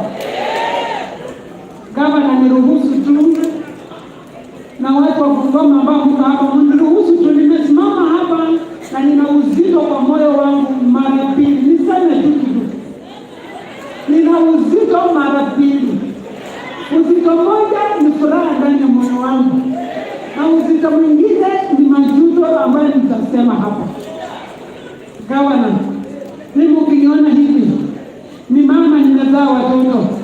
Ukiniona hivi, mimi ni mama msomi, niko na doctorate. Na ukiniona hivi, pia nilisaidiwa nikasoma bila wakati mahali nilifika.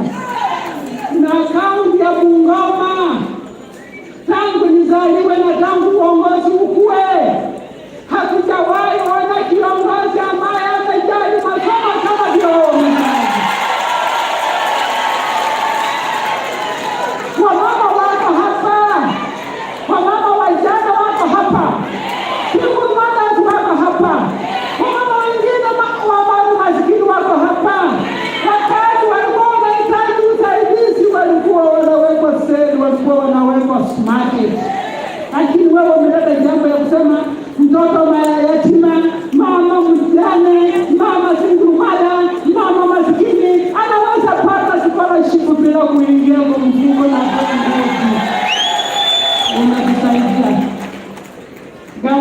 kutusaidia. Gavana, umepea heshima kwa mama. Gavana, umefanya mama kuwe na heshima. Umefanya hata mama, hata kama anafanya kwa baa, anahangaika juuze mwingi apate pisi, umetupea heshima. Kwa mama muko, mnafurahia gavana wetu.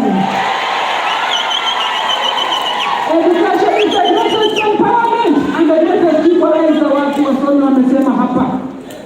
Mtoto maskini atasababishwa na mtoto tajiri kwa masomo, na hiyo umetupa. Pongezi. Pongezi gavana. Tunakuomba Mungu wa rehema, vile mwingine naomba hapa, tunakuomba watu wa Webuye East, kama tunataka watoto wetu wasome waendelee, katika mwezi wa 8 mpigie wiki wanga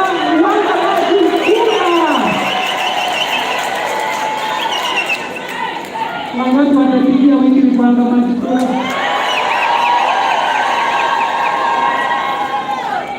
Ndio mzito wa furaha ambayo niko nayo. Mimi mnajua mimi natafuta kura. Mnajua ninapokaa na hasa niliweka kipaumbele masomo. Watu wanakuja East ninawashuhudia. Nilijenga mashule kwenu. Nikajenga Ongoni, nikajenga Lutaso, nikajenga Misimo, nikajenga Miu, nikajenga na Makemo. Ilikuwa ni kwa ajili ya masomo ya watoto wetu. Ukweli uongo? Naomba kura, nikirudi tena unipe kura, kusaidiana na Wangabati, zile scholarship zake 7,000, hata nami nikiwa maima wa kaunti, nitaongezea kwa zingine 3 watoto wetu wafanye nini kwa sana wote. Ya mwisho, uzito wangu mwingine, uzito wangu wa mwisho, kuna mtu anaweka watu wa Bungoma kaunti kwa jela into captivity. Amefanya watu wa Bungoma ni watumwa katika nchi yao. Na huyu mtu ndiye hataki watoto wa masikini wasome, hataki nyumba yote onekane katika kaunti. Leo ninatangaza na msikize vizuri. Tunataka kukomboa gate ambaye imefungia watu wa Bungoma kwa utumwa, ambao watoto wa masikini hawawezi kusoma. Njia ya kukomboa hiyo gate, na nisikize, ni kuhakikisha tunapigia kura Profesa Kibanyane Ngole akuwe seneta wa Bungoma kaunti, tuweze kutoa mtu ambaye anajifungua ya utumwa ya Bungoma. Sijui kama mmenipata. Tukomboe gate ya utumwa katika kaunti ya Bungoma, na kuikomboa na kuhakikisha tumepigia nani kura Ngole Kibanyane. Yule ambaye anafikiria hapa na tatu wa jiji ya Bungoma, tumwambie pia box wapi hoi. Leo pia hizi mkao pia kura njuke. Na pia kura njuke. Na excellency. Karibu. Mimi nitazungumza mambo mawili matatu kwa sababu ya muda, kisha nimuite gavana wa jimbo la Bungoma. Lakini ndipo nizungumuze sehemu hii na furaha. Lakini ile watu waliokaa upande huu siwaelewe vizuri. Mmefurahi sehemu hii tu? Mmefurahi? Asante. Sasa wote wako kama huku. Mimi nitasema mambo mawili matatu. Mzazi, kama huko hapa usikize. Unaweza kufanya mambo mengi, lakini investment inaitwa investment in human capital, kusomesha watoto. Hiyo ndio itakutoa wewe na watoto wako kwa ufukara, na hiyo ndio kazi gavana anafanya. Lakini kuna enemy wa programu hii mmoja, na hiyo kitu ndio inaua Bungoma. There is something called in English the culture of lies. Nimesikia Lusaka akizungumza akisema yeye ndiye alianzisha hii program. Sijui kama mmesikia ninyi. Amekuwa Kazuru akasema ndiye alianzisha nini? His scholarship. Hiyo kitu inaitwa the culture of what? Lies. Hiyo kitu ndio itaua Bungoma. Ule uongo. Kusema kitu yeye alisema anamshukuru Wangamati kuanzisha program. Lakini asema yeye ndiye alianzisha. Sasa hiyo ni moja. Nyingine ambayo inaua Bungoma is called the culture of fear. Uoga. Watu kuwa na uoga. Wanasema mtu fulani ni mbaya, lakini wana uoga wa kumwambia wewe umekuwa huko umetosha utoke. Hiyo ndio taabu ya pili ya Bungoma kubwa sana. The culture of what? Fear. Na mimi nataka niseme hivi, mkitaka watoto wetu wasome, the next program that governor must do anaporudi na MCA ambao wako hapa, nataka kumuomba, we must begin a help scheme for Bungoma. Ili watoto wetu wanapomaliza form 4 wakienda vyuo vikuu or MTCs and so on, wanaomba help ya Nairobi na wanaomba help ya wapi? Bungoma. Gavana, hiyo ndio itakuwa jela yako ya kuhakikisha kwamba hawa watoto unawalea kabisa. Na mjue elimu. Ukisikia nchi yoyote imepiga hatua kubwa ya kimaendeleo, huwa ni elimu. Hiyo ndio sababu huyu mzazi ambaye amekufa Mwai Kibaki alisema it's one of the pillars of what? Vision 2030. Na ukikumbuka historia, wakati Second World War watu walikuwa wanapigana, na nchi ambayo ilipata cha mtemakuni kushinda zote ilikuwa ni nchi ya Japan. Wakabo Hiroshima mkikumbuka na Nagasaki. Hizi nchi ziliangushwa.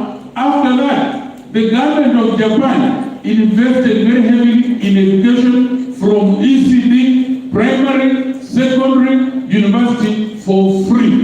Na tukitaka Kenya iendelee, we must move in that direction of giving free education from every level. University education in Kenya is becoming very, very expensive. The government must increase the capitation. Na mimi ninamwambia kitu kimoja. Nimefanya kazi na gavana wangu mati vizuri, lakini kwa sababu kuna mtu mmoja anasumbua watu wa Bungoma. Kwa nende epusi, yani changa chimbeba. Chimbeba chama ni kumukutano, wale hawasikii kimbukuzi watauliza jirani. Chimbeba chama ni kumukutano. Kili wala kulienda nyoko be safe.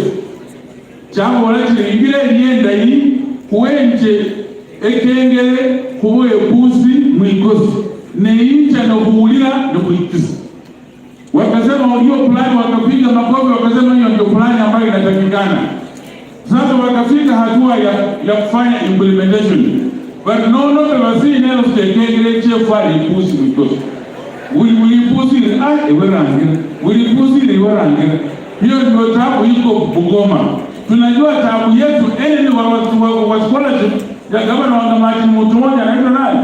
Moses Masika Mwita. Huyo ndiye elimu ambaye hataki watoto wasome. Sasa inapofika time ya kuvalisha hiyo pusi ekenge, niliona watu wanaanza kurudi nyuma. Mimi nikasema mimi nitakubali niende nivalishe hiyo pusi ekenge. Mmekubali nivalishe hiyo pusi ekenge? Mbele mikono wale wamekubali kuvalisha hiyo pusi ekenge.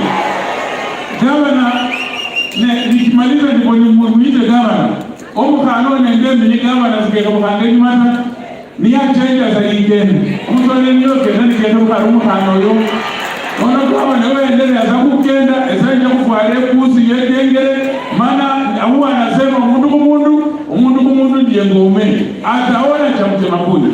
Gavana kuja ni watu wako.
Sije kuna kemia.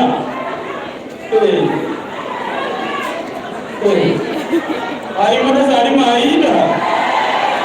Kabila na musiara ita. Yo ichi tumia kwa sari ni.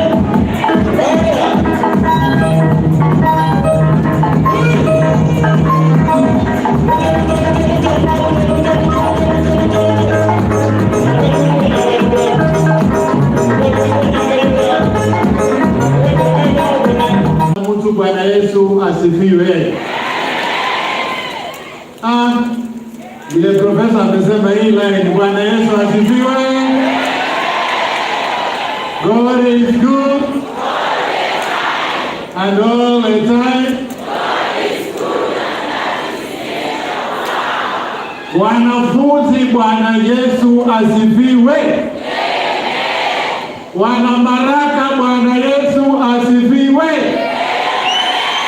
Wananiu, Bwana Yesu asifiwe. Wanadinisi, Bwana Yesu asifiwe. Sisi zote, God is good and all the time.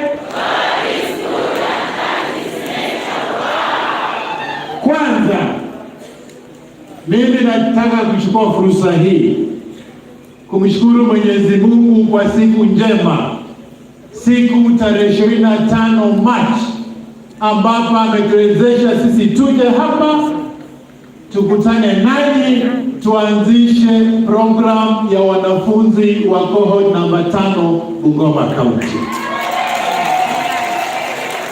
Ya pili, nataka kuchukua fursa hii kuwashukuru wote kwa kuja hapa tuwe pamoja. Siku ya leo imekuwa siku ya Webuye East, hasa ni siku ya baraka wote. Bwana Yesu asifiwe.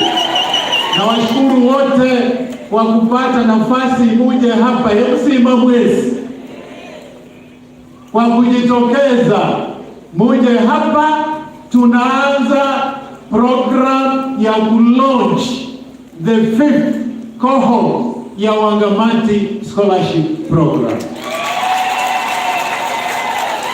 Ya tatu, nataka kuchukua fursa hii kwa niaba yangu mimi mwenyewe na kwa niaba ya serikali ya kaunti ya Bungoma, kwa niaba ya watu wa Bungoma, kutoa rambirambi zetu kwa familia ya aliyekuwa rais wa 3 wa Kenya, Mheshimiwa Mwai Kibaki. Mimi nachukua fursa hii kwa sababu Mheshimiwa Mwai Kibaki kitu yenye alifanyia Kenya hii, yeye ndiye alianzisha free primary education katika Kenya. Mambo ya uchumi yenye tumeona iking'ara baada ya serikali nyingine, hiyo ni Mheshimiwa Mwai Kibaki.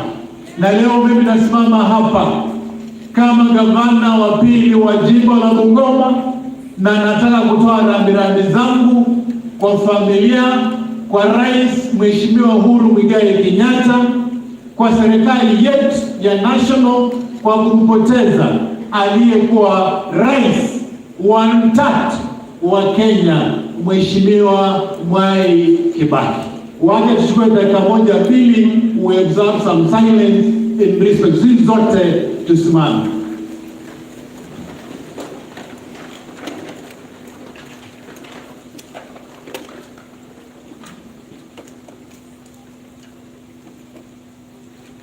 Asante sana, wacha tuketi chini.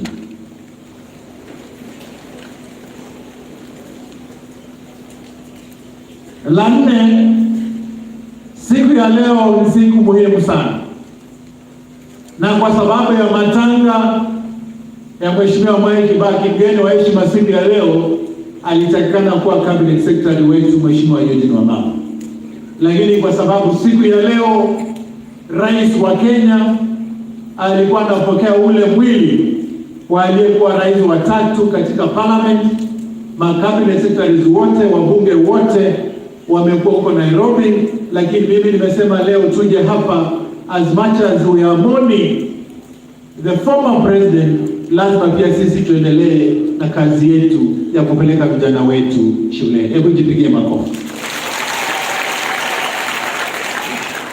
Nitasoma hapa speech kidogo kwa sababu hii program ni ya maana sana. First, let me thank members of the County Assembly of Bungoma who have continuously supported the budgeting process of the Swangamati Scholarship Program. Now, pigia pongezi waheshimiwa MCS ambao wamekuwa mstari wa mbele ya kuweka pesa kwa bajeti so that we can continue. Kwa pigia wote makofi. To the young girls and boys who have beaten all odds to win the Wangamati Scholarship, this is your day. Vijana wenye mmepata nafasi ya kuingia katika Wangamati Scholarship, this is your day. To the teachers and parents, your work is manifest in the presence of your peoples. Sons and daughters is here. Thank you very much to the teachers and parents who have done their work. To staff who went deep into the nook and cranny of your villages to search for the most deserving cases, I want to say the staff of the county government and led by Betty Mayeku. Thank you very much for what you have done today. To Dr. Betty Mayeku and team, you have done a fantastic job of this program. What you have done over the last 5 years, Betty, Rose, and the entire Department of Education, I want to say we are proud of you and thank you very much. We started this initiative in 2018 as part of my belief that through education we will lift our people out of poverty.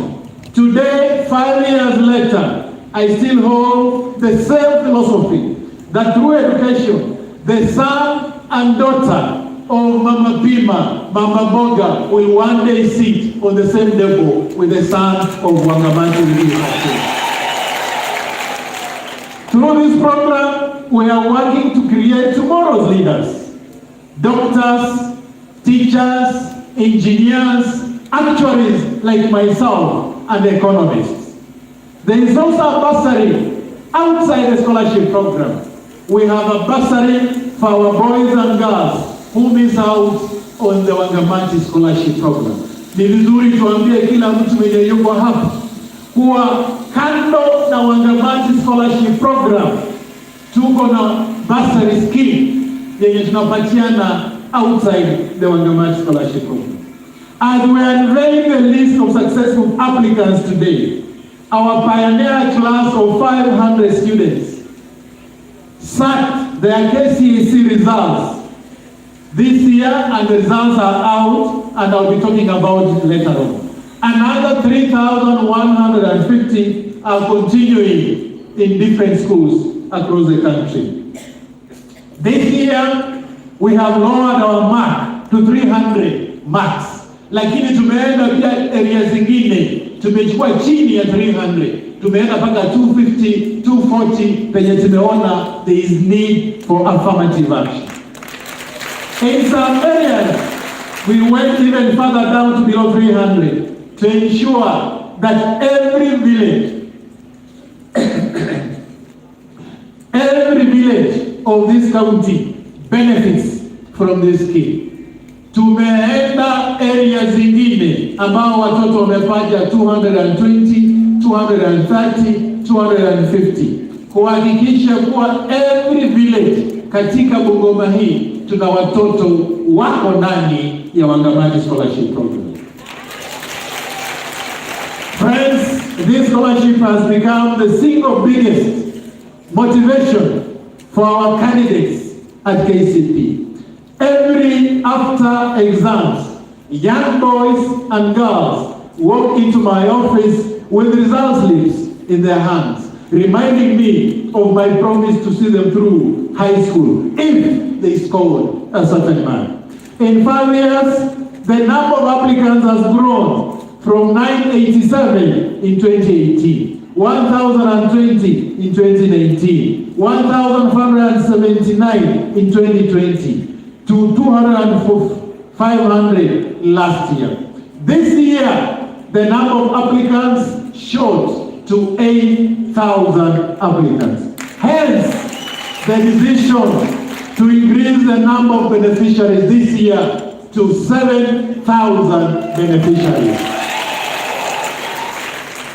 Some of our students are top schools, including Alliance Girls, Kenya High, Pangani, Mangu, Maranda, Kapsabet Boys, Kakamega High, Moi Girls Celebrate, Friends School Kamsinga, Lugul Girls, Maseno, St. Mary's, Kibali. To the parents, these are your children. You have done a fantastic job of bringing them up. Just remember, they are also my children. I say I will do what a father does to keep them in school and on your path.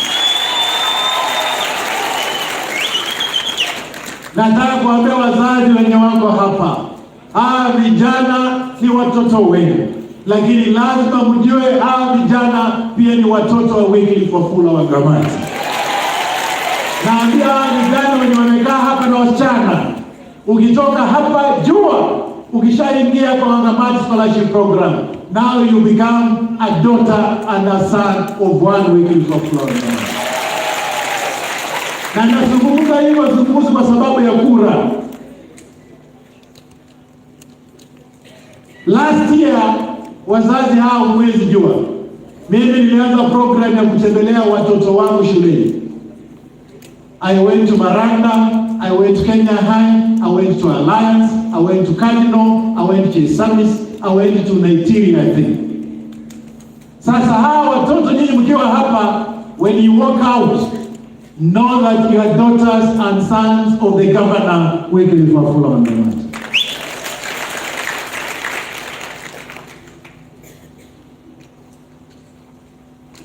To the students, congratulations for making it this far. It is for your resilient, hard work, sense of purpose that you are seated here. With this scholarship, each one of you has a clean slate to rewrite the history of your life. Wewe ukiwa hapa kama mwanafunzi, don't look back penye umetoka. Usiangalie mamako amekuwa akifanya nini. By giving you a scholarship, we are giving you the opportunity to rewrite your story and to rewrite your family story.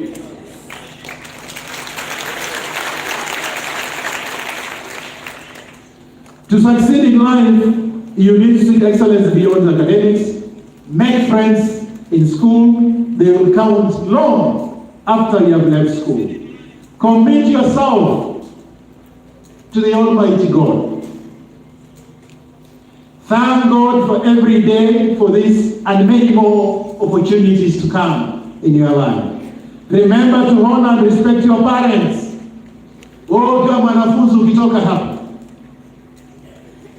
kwa sababu unaenda Alliance, kwa sababu unaenda Misiku, know one thing, your parent remains your parent.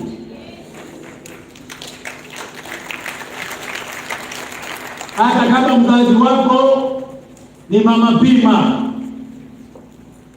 ama mzazi wako ni mama boga, ama mzazi wako ni bodaboda, huyo mzazi, they remain your parent. And always respect them and honor them. Keep the highest standards of discipline. Watoto wengi, and I'm talking to my daughters and sons. Are you there? Sijasikia. My daughters and sons, are you there? Yes. Keep the highest standard of discipline. And in life, one thing that watu wengi huwa wanasahau, and I want you to practice every single day. Mtu akikusaidia maishani, just learn to say thank you.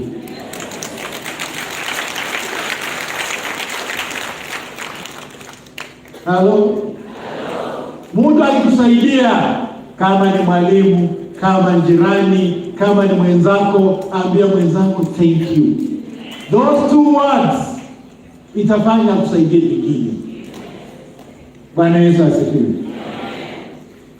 While in school, take up leadership positions. Ukienda shuleni sio kusoma peke yake.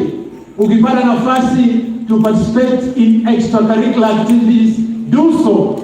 Ukipata nafasi ya kwenda kwa drama classes, do so that you can develop your personality.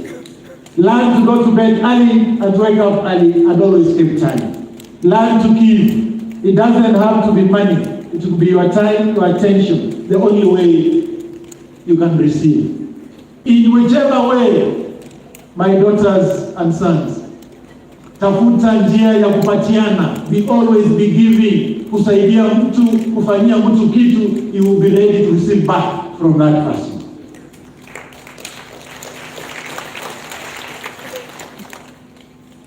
If you did what I've said, without faith, not even the sky will be the limit to your heights of achievement. Go out there, do us proud. School is where your dreams become a reality, but it is also where you grow up. So do not be afraid to make mistakes if you must learn.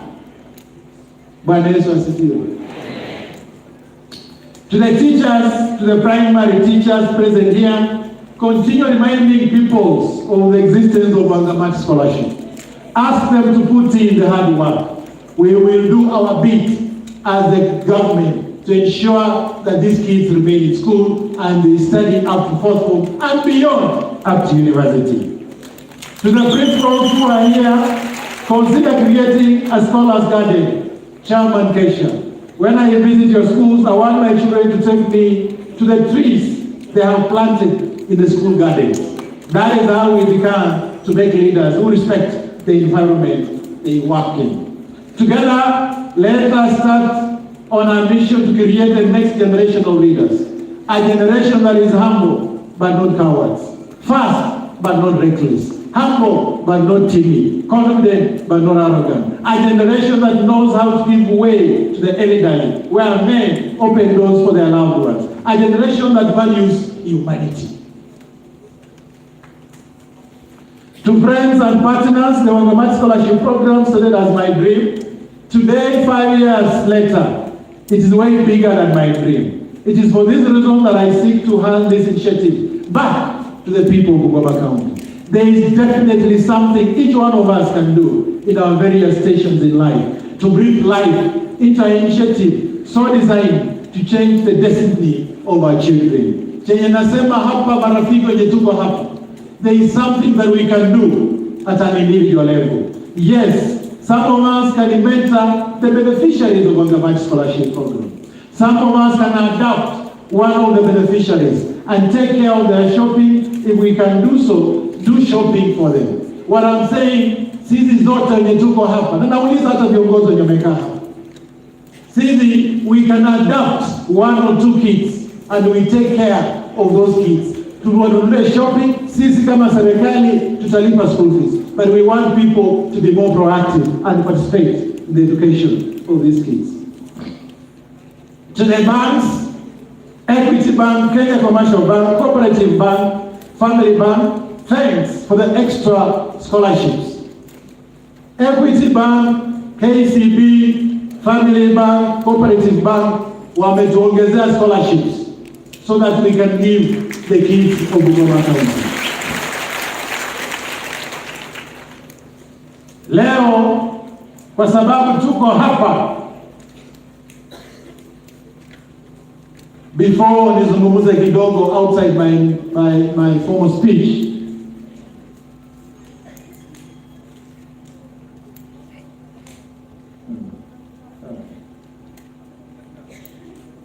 shika. Leo tuko hapa with our very special youngsters when tulianzisha Wangamati Scholarship Program, tulianzisha 2018. Grupu ya kwanza wamefanya mtihani, imetoka, results zimetoka. Tulikuwa na watoto 500, lakini tumepata results za watoto 281, zingine bado zinakuja. Lakini kwa 281 Wangamati High School, Wangamati High School, kwa watoto 281 watoto wenye wametoka kwa Wangamati High School wenye walipata A straight ni watoto 16.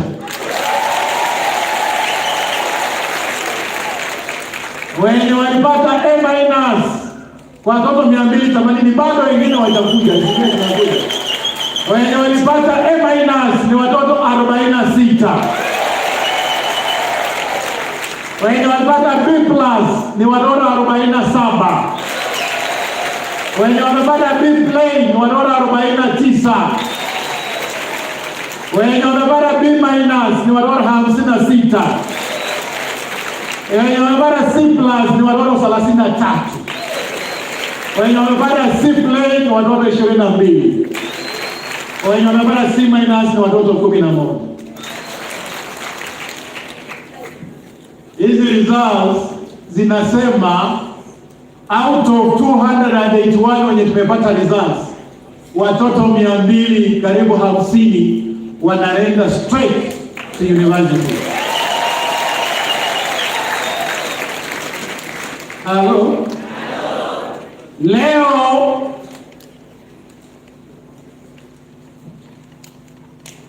tunataka, mimi kama gavana wa jimbo la Bungoma, hawa watoto wenye wanaenda university hawangepata nafasi yoyote ya kwenda hata shuleni. Hawa watoto wenye wanaenda university hawangepata nafasi to dream that they can be a surgeon, they can be doctors, they can be teachers, or they can be actuaries like myself. Bwana Yesu asifiwe. Leo nime-invite hapa watoto wenye wamepata A na wamepata A minus. Wakuje hapa mbele, wasimame tu watu waone.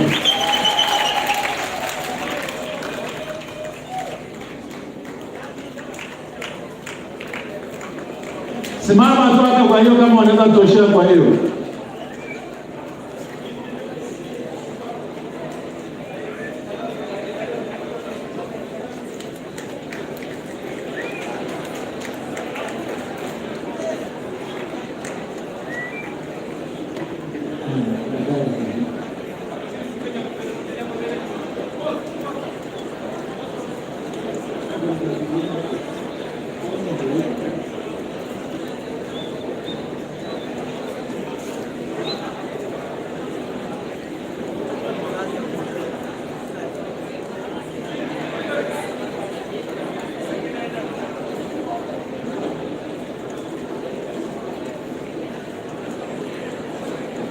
Hello?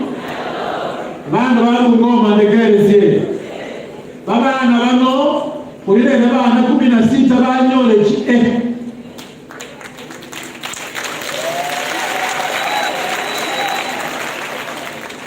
kulile bana 46 banyole A minus. Hawataongea wote, lakini nataka tu watatu waongee. Kwa hii group, kulile mwana, we have a young boy who was number 6 in the entire country. Huyo kijana anatoka Kiboti. Baba yake hana kazi. Hello? Wacha nipatie Ian asalamie tu jina na useme chenye unataka kuwa, alafu tuende mbele. God is good all the time. My name is Ian Mwangi Toronto. I was at Kakamega School. I scored an F-line of 84 points with a performance index of 87.084 and was ranked number 6 nationally I would like to thank the governor for the scholarship program. Without the governor's scholarship program, we would not have done this. We stand here today before you as proof that the governor, His Excellency Governor Clifford Ngamati, has made the dreams of young people like me count. He has brought smile to the faces of our parents today. He has invested in education, seeing as a powerful tool to defeat poverty in our country and to defeat the other problems associated with poverty in County Bungoma. With this continuation of the scholarship program, we believe that in the years to come, we'll be having a change Bungoma. We'll be having very many people who are successful in Bungoma, and we have to also plead with the governor that he may also fund our university education, so that we may, the grades we have got today will not be wasted. We also stand here today thanking God for making me governor in 2017, and also stand here thanking God for the assurance that our governor will be governor again in August 9, the 4th. We also give the promise that if we succeed in life, we give back to the society. We want the society to be established where the former beneficiaries of the scholarship will be able to give back to the community and to be able to sponsor more children in the government. So thank you, Governor Ngamati. Asante. Kama sijapatia wengine, nataka kuambia wanafunzi wa Miu, wanafunzi wa Maraka, wanafunzi wa Divisi. This young man, when we picked him in 2018, ungeona jina lake, ungefikiria jina lake ingekuwa kwa gazeti vile ilikuwa juzi. This young man, watu wameenda kwao ni nyumba hata haina hata ukiangalia hizi jua mtu anaweza toka hapa. The whole country imekuwa ikienda msiboti. That is what education can do to you. Mimi nawaambia wanafunzi wenye wako hapa wa Miu, Maraka na Divisi, we want to see more of you guys like Ian. Hello? Kama tuna mwanafunzi mmoja kutoka Maraka yuko hapa azungumze. Ama kama tuna mmoja kutoka Miu hayuko azungumze. Kwa sababu tuko Webuye East. Kama tuna mmoja Divisi azungumze. Wa Divisi yuko. Our Excellency Governor Ngamati, the county fraternity, parents, students, good afternoon. We are here as a proof, grateful for what we've achieved through the help of Governor Ngamati through this scholarship. Praise God. We thank God for allowing us to achieve and to prove that the money which was invested in us has been invested wisely through the epitome, through the wisdom of Governor Ngamati. And we stand here to prove to the whole country, to the whole county, to all parents back there in the village that we are the proof, we are the project that has come to bear the fruit. And then, as I proceed, and I want to tell us that God does not raise His people to fail them. God raises His own to take them to another level. And I can stand here to say, God has raised me as Ian Masinde. God has raised this group to another level. We are not going there to fail, but we are going there to give back. As my brother Ian Toyota has said, we are working to give back to this country, to this county, to these students who are needy like us.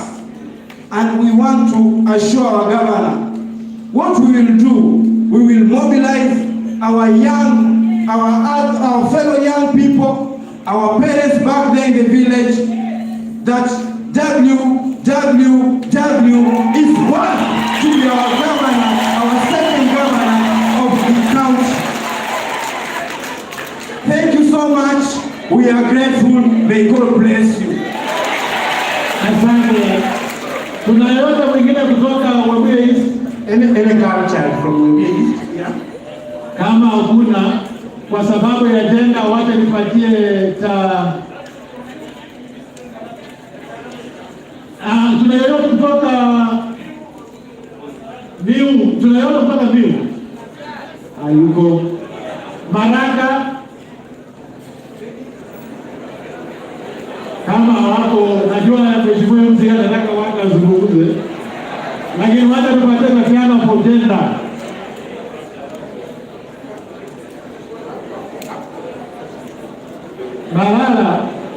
Balala hayuko, lakini maybe wako.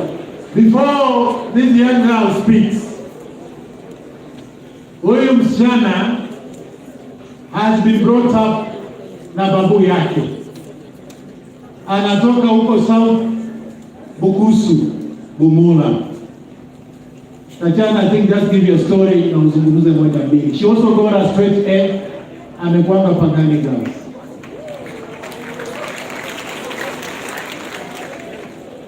All present, good afternoon. My name is Tatiana Wabwire from South Bukusu, Kimatuni village. And yes, I've been raised partly by my grandfather and partly by my mother. My father died in 2013, so he didn't have the chance to raise me. But my mother and my grandfather have done everything there is to do to ensure that me and my sister get what we need. And in 2017, when I did my exams, I scored 441. I was in Bungoma TV. It was that time when the scholarships had not yet been announced. So you're doing your exam, you know that you have done your best all your life and you know you're going to pass. But then the question of your future and where you're going to go to study for your high school is uncertain. You're doing your exams knowing that you're going to do very well and possibly you're going to get the school that you want, but you're not sure that you're going to be able to go to that school. So come 2018, we want to go to school, we've been called to the schools of our choices. You have the fee structure, you've downloaded, but then you're not sure how you're going to go. But we thank God that in 2017, when we had the elections, and by the way, we are a very unique class. We've done our exams in election years, 2017 and then in 2022. That tells you we are very strong, we can withstand anything. So in 2017, we thank God that we got Governor Gamati as our governor. And when he came into office in 2018, he started the scholarships. And we are the pioneer class, we are the first ones. Look at us, here we are.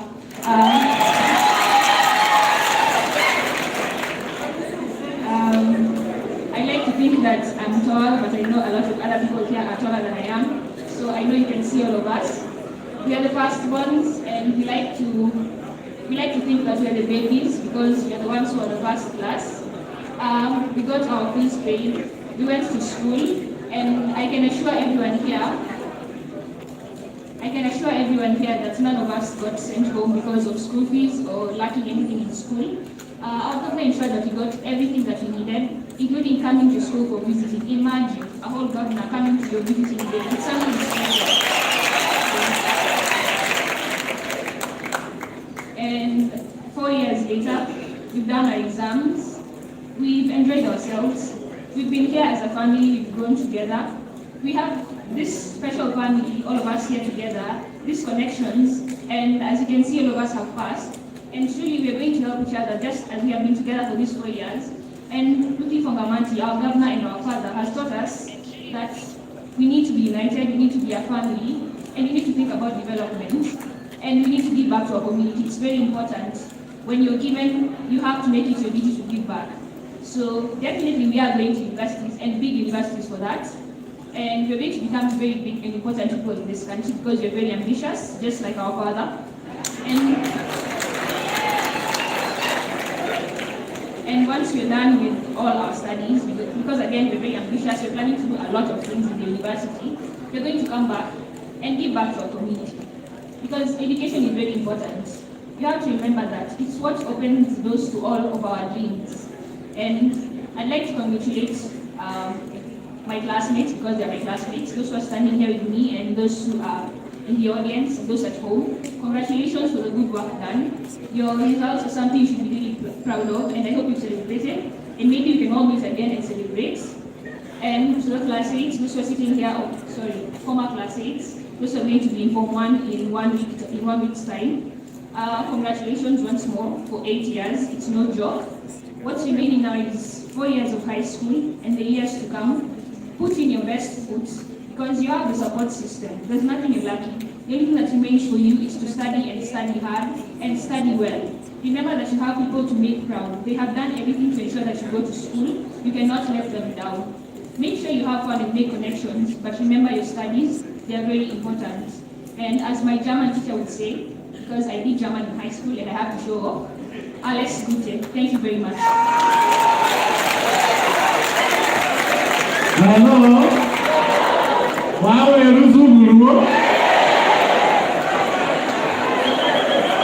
Hello.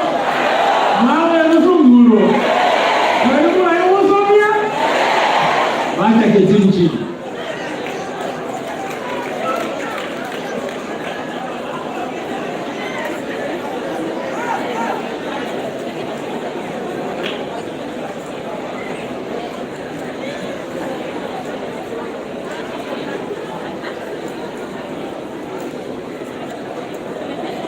Pia leo we have invited here continuing students from Webuye East.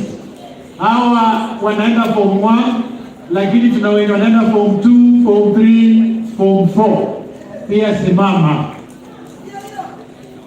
Na wazazi wote simama, continuing students. Hawa ni continuing students. This year December tutakuwa na watoto wa Bungoma High School watakuwa wanafanya karibu 600. Leo watakuwa wanafanya exams. Hebu wapigie makofi. Bwana Yesu asifiwe. Ketini chini. Haya, wacha nimalize na kusema hili. Vandu wa Bungoma basa asimulianano muli scholarship. Wamama pima, wamama mboga mulianano wana boda boda. Hii mkiangalia hii hapa yote inawezekana ama haiwezekani? Nataka hii area mnijibu. Inawezekana ama haiwezekani? Inawezekana. Maini walo mirobe lana no mwibia waendo ile kafesi. Akuje na mtoto wake.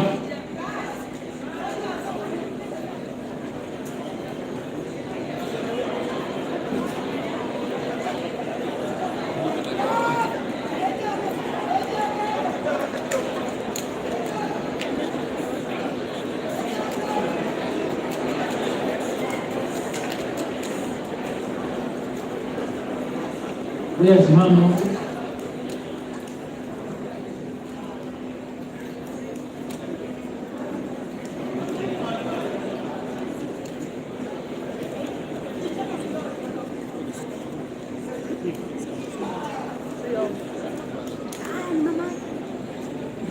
Isena namani.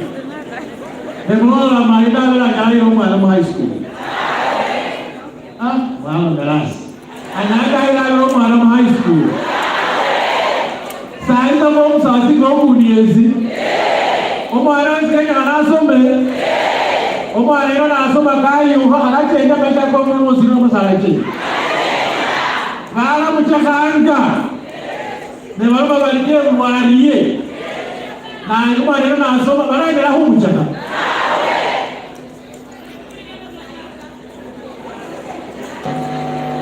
Hello. Ogu kama kureja ni wanga maji paso mbele bandu ba tajiri. Omboro zilo mtajiri. Bwana Yesu asifiwe. Omboro zilo mtajiri. Mai luno brano yana. Unaweza sasa kuila uso elimu na alimu mwanafunzi huyu shopping.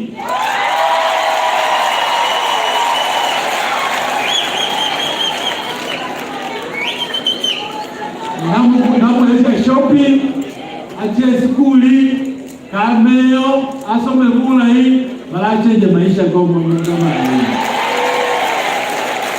Bwana Yesu asifiwe.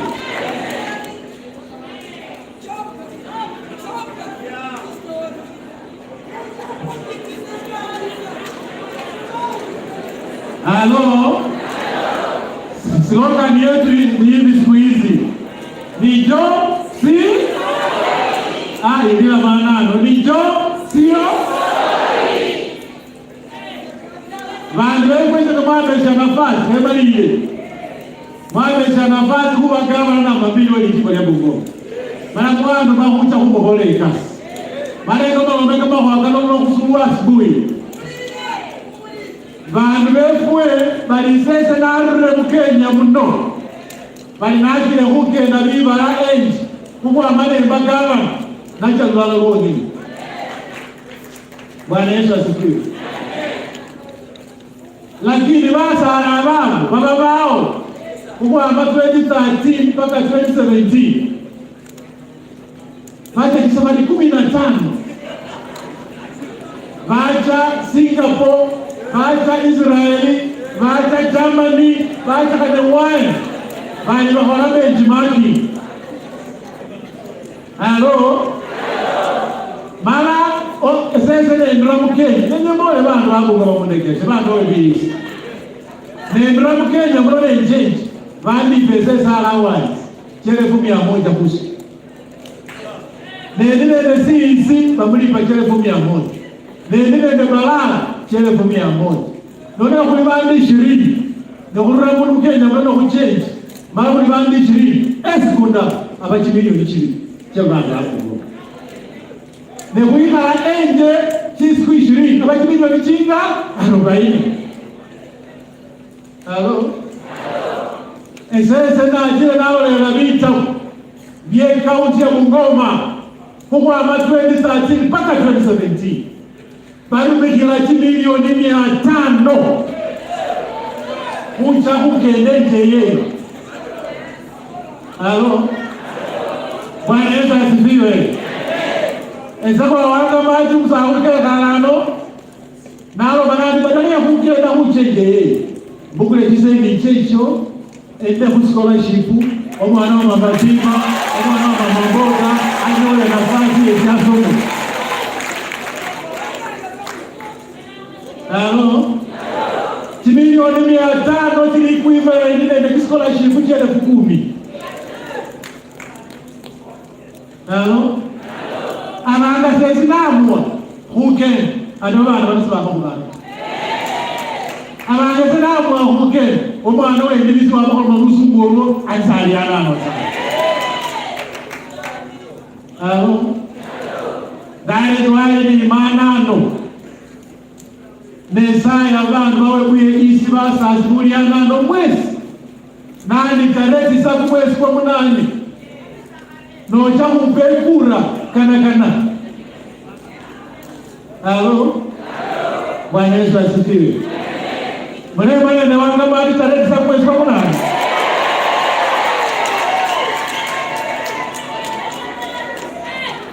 Mwana na wiki lifuafu na wanga bali.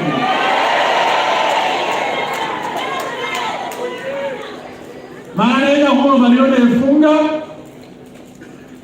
Nemumbesha nafasi tarehe za mwezi kwa munane bali njuka kuwa kama na luni Bungoma. Nenya kuichanana nenda agenda ya kwanza kwa kusomea babana bana kama J school bachasha university barayuka balenye kikasi agenda yes agenda mbovu ne nani baraka ba Bungoma nende agenda hai nani baraka ba Kenya kama kwa kikasi ezanga yenjuha county tarehe za mwezi wa munane ndalera agenda ya kukereza factories ya kuyeta kuseta factories Bungoma ino so that baraka befe banyole nafasi na bakole kisa. Bwana Yesu asifiwe. Hao Ogwa manano walonjele maraka the next 1 week kwa kutakende county tomorrow kulaba Kagula ward nende South Bukusu abundu baliki bachange saa 2 saa 3 kulaba kibachange saa 5 saa 6 kulava enasianda saa 8 enasianda abakomba na kumula wote nende haso saa 8 kulava Kimwanga kukomba na West Bukus nende Kimaiti. Jumatano kuiyo asubuhi kulava Rwandani nende Siboti kucheche Mtais nende Cheskaki mala kusuga kuriya chwa chino chose kumola Tuesday para wane wakati ngota nono yesi no yana mano kaliana nota manyoye kutakuba nawe uodi mu kuromo mbele nawe mala kusukume ekurudumu ya scholarship ya Wangamaji echewe. Asanteni sana na Mungu awabariki. Thank you very much. Asante sana wazazi na wanafunzi.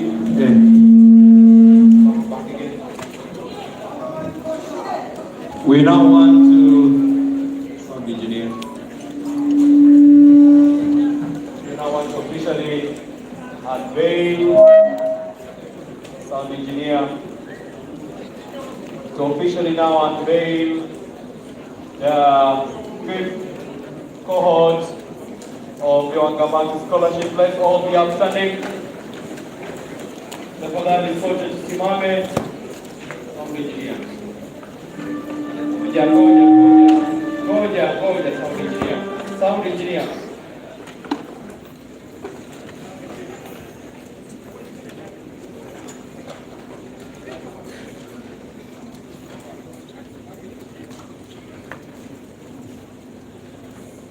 So leo nina furaha kubwa sana to unveil the 5th cohort of Wangamaji Scholarship Program.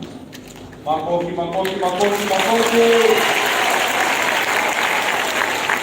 Thank you. Just share the program with the DG and then the CECA for photography. Sirengo, remove the mic stand. Kindly,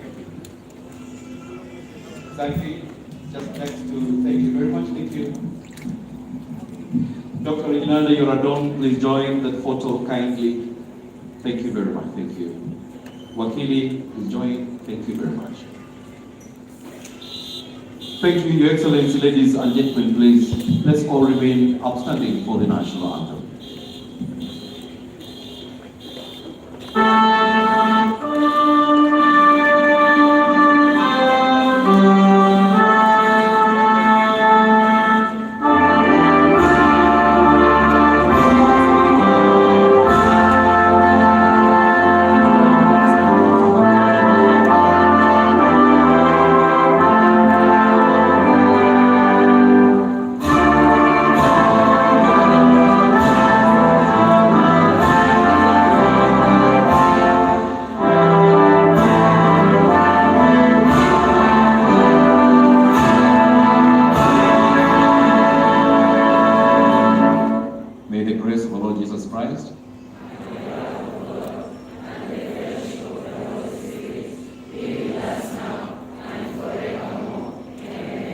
Thank you, students and parents. Please be seated as His Excellency exits at his home place. Thank you, Your Excellency. Thank you.